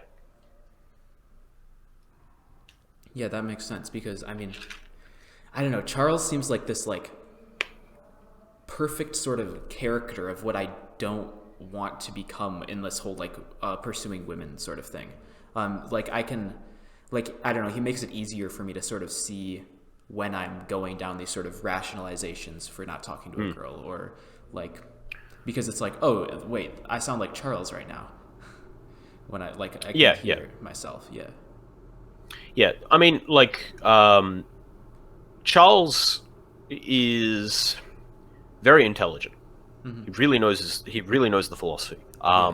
He knows some of the technical aspects better than I do. But he is not taking action. He was taking action. He was making videos, and it's an interesting observation I noticed. Like, if you look at his old videos, especially when he's going up against like Jordan Peterson and his trick to, convince you of altruism, his mannerisms and his behavior is very, very different to his latest videos. His mannerisms are much more positive, much more passionate, much more fired up, and that's exactly the kind of Charles that I like. But in his last videos, he became rationalistic, he became destructive, very like pessimistic about everything. So he allowed his inaction to consume him because he was not acting out in some certain way. He was starting to see the world in a bad way. And that's what ends up happening. You end up rationalizing your reasons for failing, when really it's just you not taking action. Because reality's there, take it, it's yours, that's it. But we allow those emotions and the doubts and all that stuff to just consume us and turn us into just golems. And that's why, people come out and say, well, objectivists are like annoying because they're super logical and everything, and they're like harsh and judgmental. It's like, yeah, and a lot of objectivists don't act. That's the problem. Like, there are a lot of objectivists out there who don't even talk. They just go achieve things. Like, there are really successful objectivists out there who just do. They do the do. They walk the walk, so to speak. And there's a lot of non-objectivists who are better than some objectivists in this regard too. Yeah, and that goes into the other video I said, labels don't fucking matter. Like, I don't care if you're an objectivist. If someone's like, I'm an objectivist, I know all my stuff, I'll be like, cool, have you been laid before? And they're like, well, the world is not ready for my dick. I'm just like, fuck off. Like, it's that so kind of attitude where it's elitism. And it's like, look, you could take any philosophy, Epicureanism, Aristotelianism, Nietzscheanism, any egoistic philosophy, even Max Stirner, everything's a spook, except for me. You know, I get what I want. You can take any of them and you can rationalize your actions or inaction. Even objectivism, it's like the world's not good enough for me. That's what a lot of objectivists do. And I'm just like, fuck off. You have one life. Why the fuck are you wasting your time telling me the world's not good enough for you? Oh yeah, they use objectivism to like rationalize their lack of application of objectivism. It's terrible.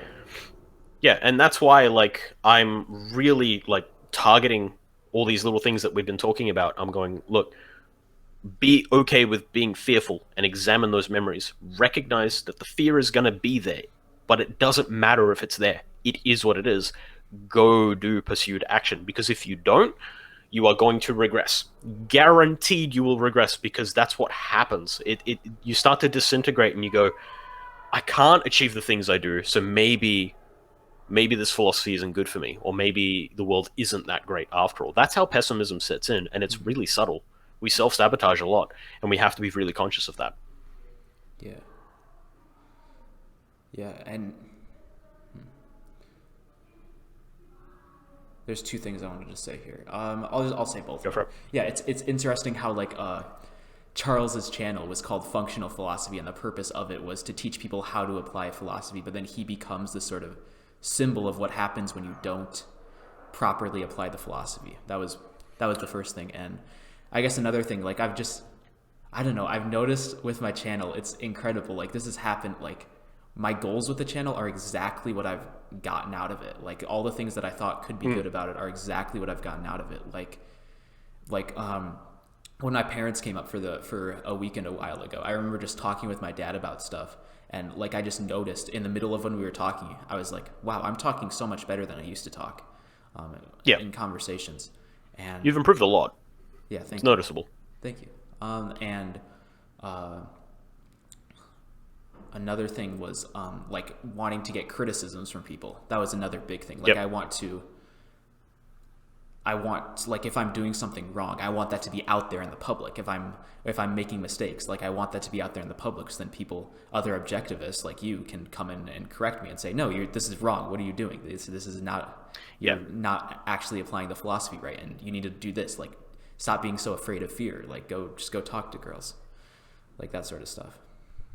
Yeah, and it's good that you're actually aware of being fallible, because a lot of people develop an infallibility complex where they're like, I know the philosophy and I know how reality works, and then people don't accustom themselves to me and my superior. Oh, fuck off. Like, I hate people like that who think that the world should be shaped around them. And yeah, it's good that you've developed that fallibility, because the thing is about you are capable. That sentence, you are capable, you can complete that sentence stem with, you are capable of failing. You are capable of making mistakes. You are capable of succeeding. You are capable of acting. You are capable of having many women. You are also capable of having no women. You are capable of drinking. You are capable of not drinking. All of it comes down to the main thing. You are capable. You can do things. And once you do them, once you commit to valued action, the fear, all that stuff, it goes down and skills start to develop. I've been described by... oh god, my brain's not working. Daniel, Americanitis. Yeah. He describes me as a polymath because I have so many skill sets. And he is right in the sense that I have a lot of skill sets. And it's not because it's like I want to be the best at everything. It's because I value a lot of things. And I go, I value painting, so I studied painting. I value animation, so I studied animation. I value teaching, I studied it. I want to write a book, so I wrote a fucking book, and I did it in 6 months. That's valued action, and that's how I developed myself. That's how I built, and I made a shit ton of mistakes on the way. The point is what do you do after the mistakes are made? Do you evade, or do you keep going? And I notice that among a lot of people make mistakes. Like Charles made a lot of big mistakes, and I mean, I love Rucker as well. I think he made some mistakes. I think he was hurt by the things that happened with Charles, and he made some errors. He got a little bit emotional, and even now, like, with all the drama going on, like he said, she said stuff with Discord and stuff, I don't like that stuff. I think just move on, let it go. Stop sneaking in messages from Discord and all this stuff. It's like, fuck it. Like, don't worry about it. Let people do what they do. Let them come to their own conclusions. People make mistakes, and it's fine. As long as you just reorient and go, look, it's cool. Just continue pursuing valued actions. Like, and that's coming with tremendous respect from Rucker. His videos on living sober is excellent. Charles' videos as well on a lot of things is top notch, but the difference is if you evade mistakes, that's when the pathway to destruction begins. So yeah, and I think like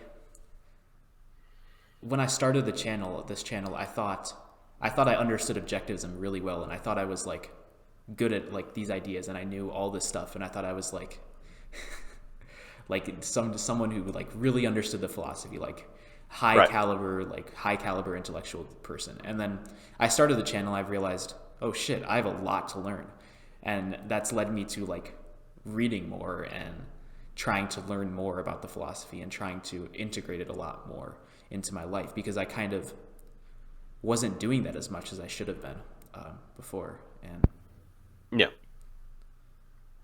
And I think, like, from here on, I reckon if you just continue pursuing certain things that you want to do and stumbling at the same time, but maintaining your course of trying to continue, you'll be fine. But if you just sit and go, okay, like ideas, right, but ideas need to be acted upon. Like the moral is the practical, and that is like, people say that, like, the moral is the practical, but they don't actually be practical. They're like, the moral is the practical. Okay. Go do things, and they're like, nah, I'm just gonna sit and drink all day. It's, well, fuck you then. Like, this, that doesn't work. And I just want to pick up the glass and throw it at them. It's just like, fuck them, mate.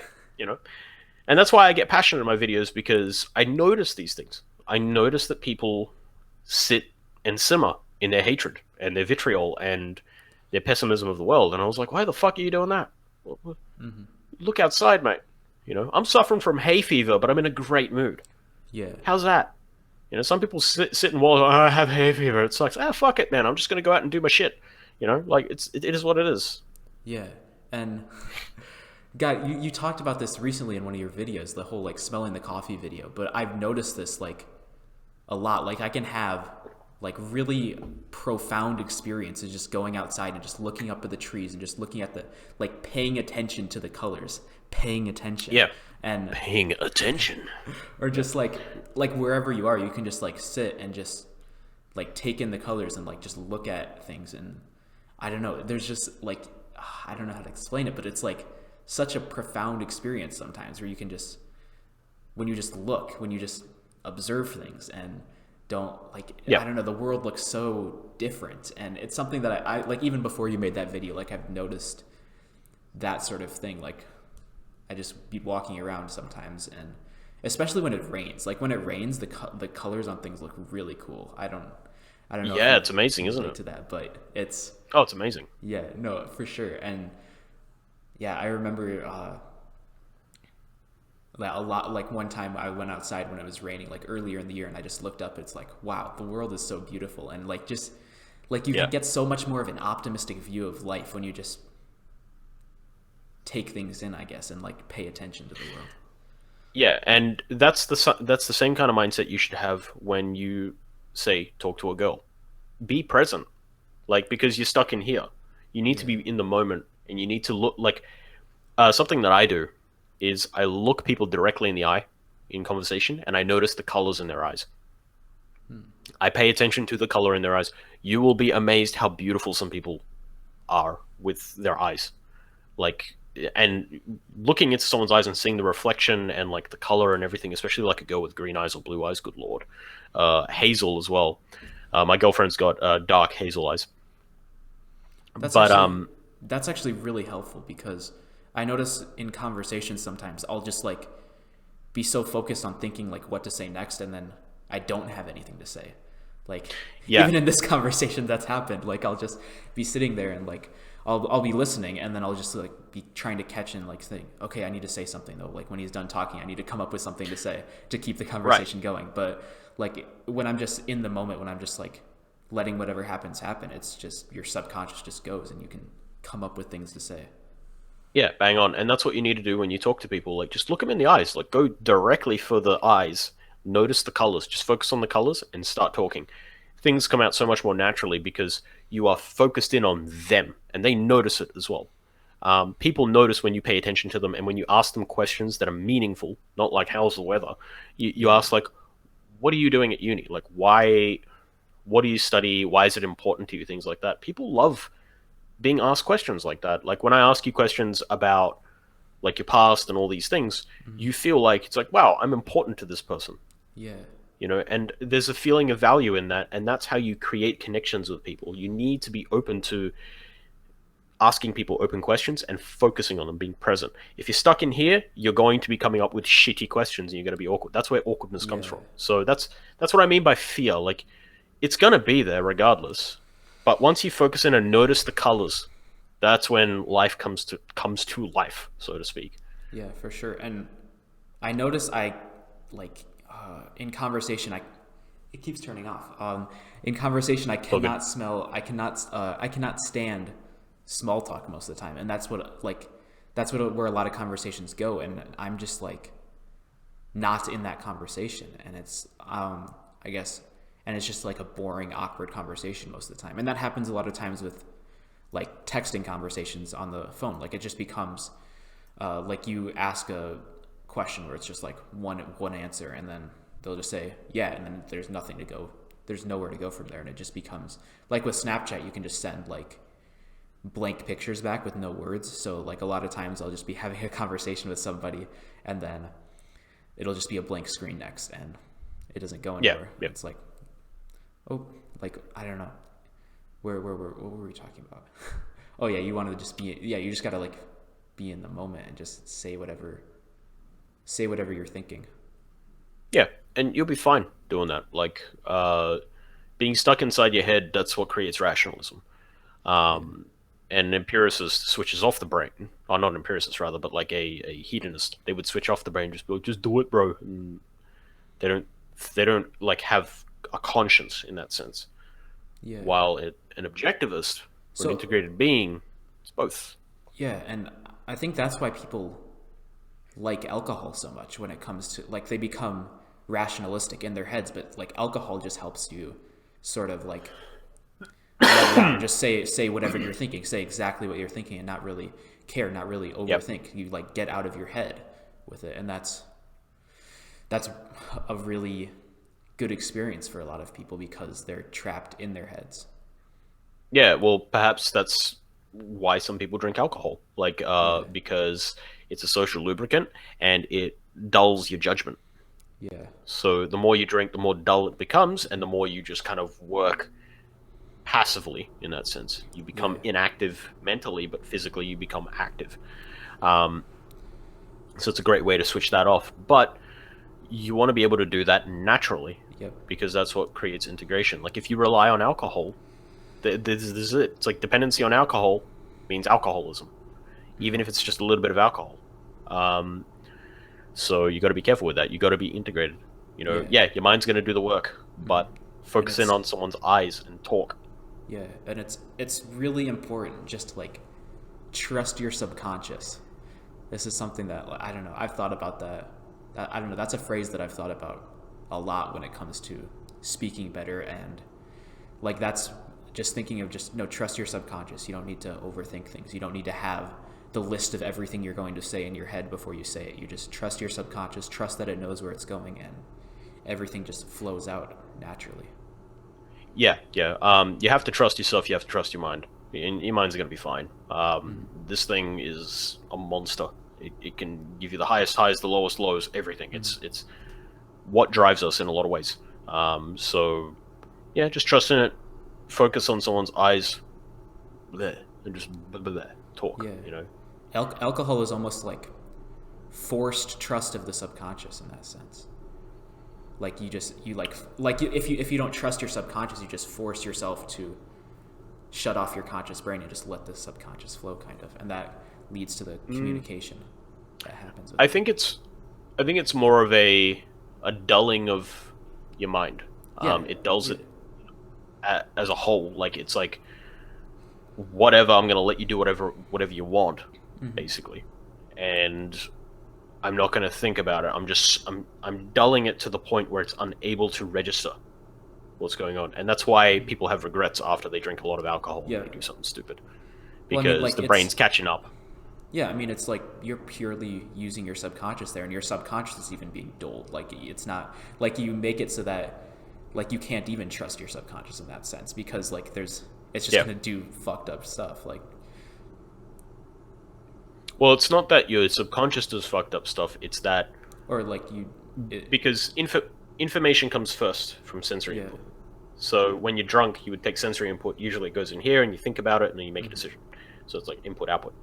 But when you drink, it's like input, very very slow. Just act, just do shit, and then like someone tells you, "Let's go fuck this girl in a threesome or whatever," Yeah. and you're just like really shit faced or drunk, and it's just like, "Yeah, man, let's do it," and then you just do it. That's not your subconscious working, really. Your subconscious is going to be screaming at you in the morning, though. Yeah. It's going to be like, yo, the alcohol kind of blew me out, and what happened last? Oh god, what did you do? You know, that's like what goes on in your brain. It's all coming together after that. It's integrating it all. So it's just taking like basically the parts of the brain where it's just looking for physical pleasure. It's very very hedonistic. It's a complete switch off of the brain, especially when you get really drunk. Yeah. For sure. We were talking a little bit about meditation before we started the podcast, and that seems like it could be an interesting thing to go into. How does one get started with meditation? Like, what are your experiences with that? Like, what's something important with meditation? So meditation, a lot of people think it's avoiding thoughts or switching off and focusing on breathing. That's it. No. Meditation is like focused introspection. So what a really easy way to do it is to just close your eyes and just focus on your breath, right? That's a very common thing to look at. But a lot of people, when they go, but I get lost in my thoughts, be like, well, the point is not to avoid the thoughts, it's to notice the thoughts. Don't get lost in them, but notice them.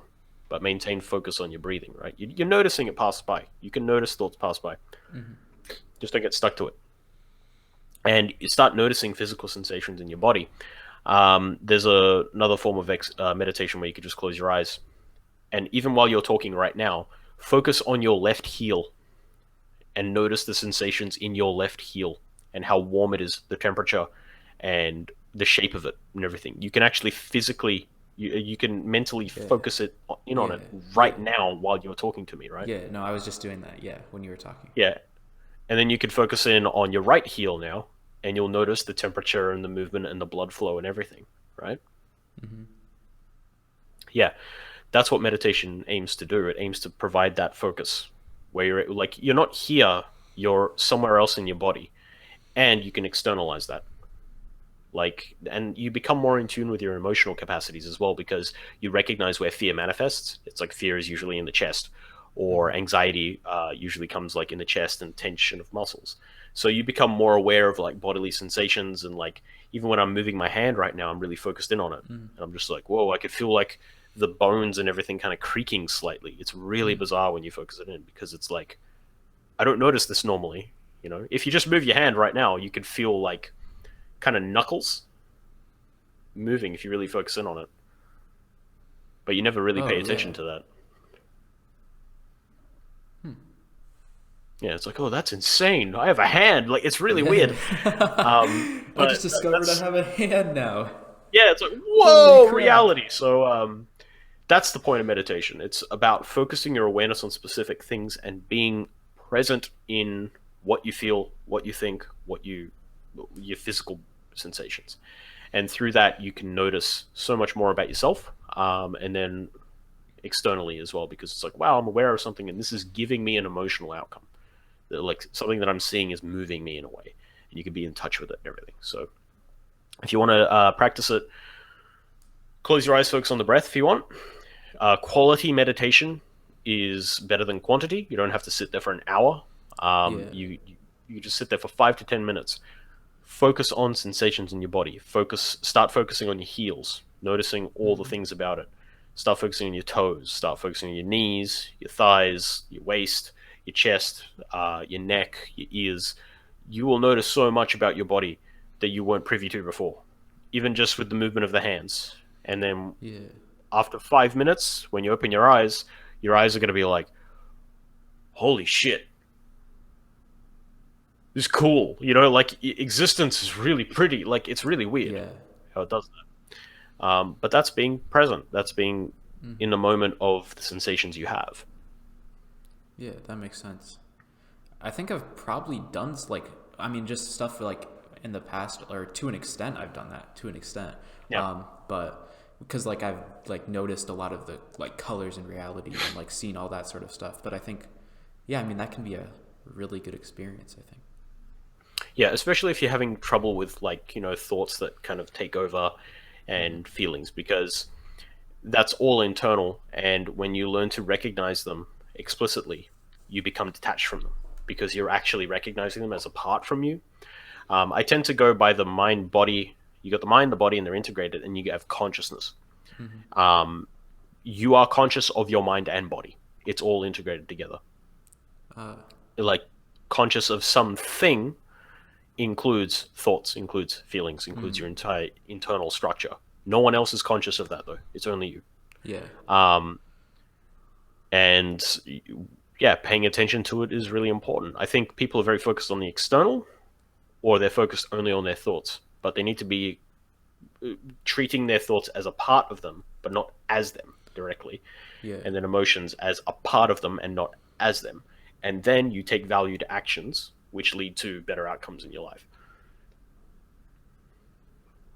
Hmm. And meditation, yeah, helps with it. Yeah. No, that definitely makes sense. Because also I noticed like I can. It's interesting because like when you like identify an emotion, when you say like if you're angry and you say I am angry, like the emotion isn't as like intense as before almost. Yeah, and I would, to make it even better, instead of saying I am angry, say I am having the feeling of anger. Hmm. What does that do? It's a very simple linguistic trick, but it is recognizing that you are separate to the emotion in that sense. You relate to the emotion. It is a part of you, but you are not the emotion. So that's another thing you could do when like you're dealing with fear or anxiety or whatever. It's like I am having the feeling of fear, Yeah. and I am understanding where that feeling comes from. But that's okay. So it's very different to I am fearful. Yeah. Yeah, that You makes just sense. are. Yeah. Yeah.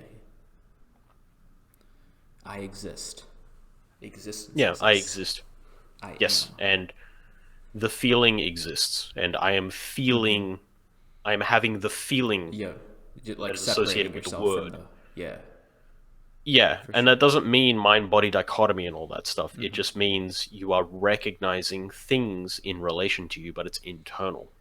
Yeah. You're not letting it consume you, because the rationalist allows the thoughts to consume, the emotionalist allows the emotions to consume, the hedonists, they allow the physical world to dictate what they do. They're passive.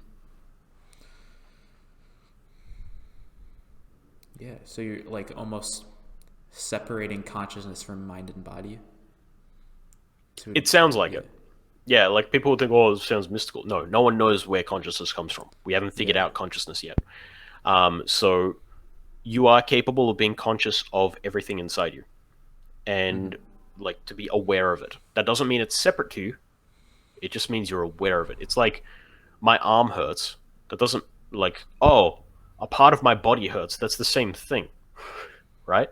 And Mm-hmm. it's the same with internal structure. Like I am feeling something, but it is not me. It's Yep. something in the chemical process that is my mind, Yeah. and I'm recognizing it. So yeah, once that clicks for you, Mm-hmm. once that kind of idea clicks for you, like I am having a feeling, I am having a thought, your life will come together a lot better because you're going to be more cognizant of the fact that your body works in ways that you don't have direct control over, and that's okay because things change as I act in reality, which affects those things indirectly. Yeah. Yeah, yeah, I mean, that, I feel like that relates to, actually, when I was really, really young, I don't know, I would always have these weird questions about, or like in my head, I don't know, related to like who, somewhat related to the separation between like the mind and like the consciousness, kind of. Mm. Because yeah, I don't know. I feel like I would think about consciousness a lot when I was little, and it really would confuse me. And then I asked, because I remember asking my parents for like some, like asking them, trying to ask them about this, and they gave me like a thing about like how the brain works, and I was like, this isn't what I'm asking. I need philosophy. Yeah. Yeah. You need to understand the self. What is the self? Yeah, And the self encompasses all these things, but the self does not mean your emotions. It's just a part of the self, yeah, and once you recognize that it's like you've got like the self and you have the emotional capacities, the thoughts, the subconscious, the organs, all that stuff, all of yeah, it connects back to the self, and all of that expands from action. All that is developed from action in reality. So it's it's like the self, action, and then it connects to all the other things and integrates. yeah, That's how it works. You're not your thoughts, you're not your feelings, but they are a part of you. Yeah. yeah. And That makes sense. once that clicks, that's when a lot of the philosophy makes a hell of a lot more sense, and action becomes a hell of a lot easier. Yeah, it's a hard thing to wrap your mind around a little bit, because it's like, but I am my thoughts. No, you're stuck in them. You can relate to Yeah, them. Yeah, yeah. No, I think. I mean, at least I think it makes sense to me. Like, I feel like, I don't know. I feel like that's something I've thought about before, but if we're talking about the same thing, I don't know if I've always struggled to put that kind of into words, but that makes a lot of sense. mm. Yeah, maybe That's that my means, job. but like if you don't if you're not able to put it into words, maybe that means you don't fully understand it. So maybe like I Yeah, don't yeah, haven't fully like grasped that concept yet, but no, it definitely makes a lot of sense. Like, yeah. Just imagine it as you have a relationship with your emotions, and right now your relationship with your emotions is a little bit yeah, stringent and conflicting. yeah, for sure. You guys need to make out, and have some make out emotional sex to kind of get a smooth relationship going. It's like, you know what, my emotions are good. They're telling me things, and that's cool. They're sending me warning signals. But I'm the commander of this ship. I'm the Yeah, one that yeah, steers it in the directions. They're just the guys sending the warnings out, but I'm the captain. that makes sense. So take control, be the man of the relationship. That's called free will. Yes, be the man of the relationship in yourself. Once you establish the relationship with yourself, then you can build relationships with other people effectively. Yeah, This doesn't mean being perfect. Be careful not to say like, "Well, I need to be perfect." No, no. Everyone's gonna have mistakes and fallouts and flaws, and you're gonna get stuck in your thoughts time to time. I do it all the time. I have a number of problems myself, which I deal with adequately, but it happens, and that's part of life. It's a process of overcoming, learning from mistakes, working on being happy, achieving purposeful values, and that most of it comes from just the self and understanding and building upon the self. Because when you build upon that, then everything else is basically open to you.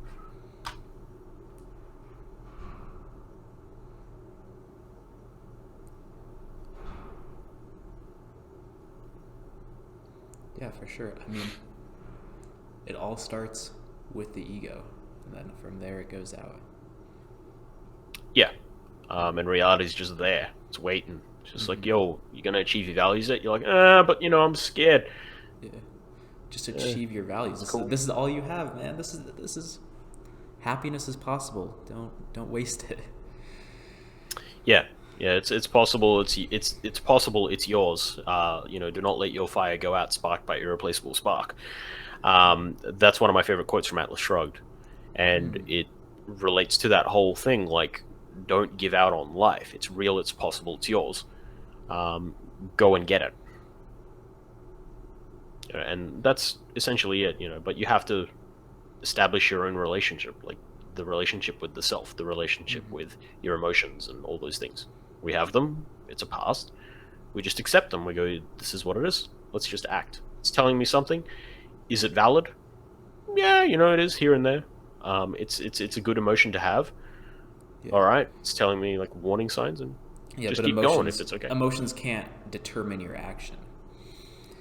Yeah, and that's what you are allowing in those situations of like, well, there's a cute girl over there, but I don't need to talk to her, and you feel rational. You feel rational, but you're not. Yeah, because it feels good. It feels good, like when you suppress that fear, when that fear goes away, like the alleviation of an uncomfortable emotion. It's like a good feeling, and you want to have that more. So you almost get, like, it almost becomes like an addiction to this sort of this alleviation of the fear, and you just keep doing that over and over again. That's called reinforcement or negative reinforcement, because what happens is you have the feeling of fear, and you're like, you do this to get away from the fear. You've removed the fear, so it's a negative reinforcement of doing the action that led to removal of the fear. That's how it works. And you don't do that. You go, I have the fear, I recognize the fear, but I'm going to pursue valued actions which lead to a long-term outcome which is good for me as a human being.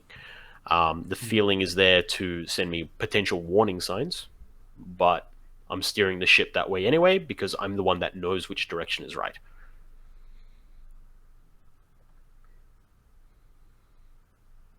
For sure, yeah.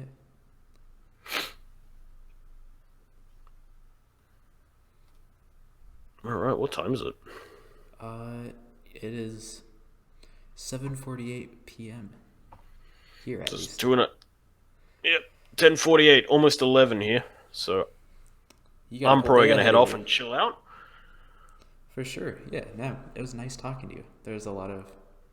I'll probably rewatch this video too. Just. Sure thing. Yeah, it was good talk. Enjoyable. Hopefully, you got some good information out of it, and it's clarified what emotions are and how it all kind of comes together and all that. So yeah. Yeah, for sure. I'll just close out the video real quick. So thank you all for watching, and I hope to see you all in the next video. Peace. Goodbye.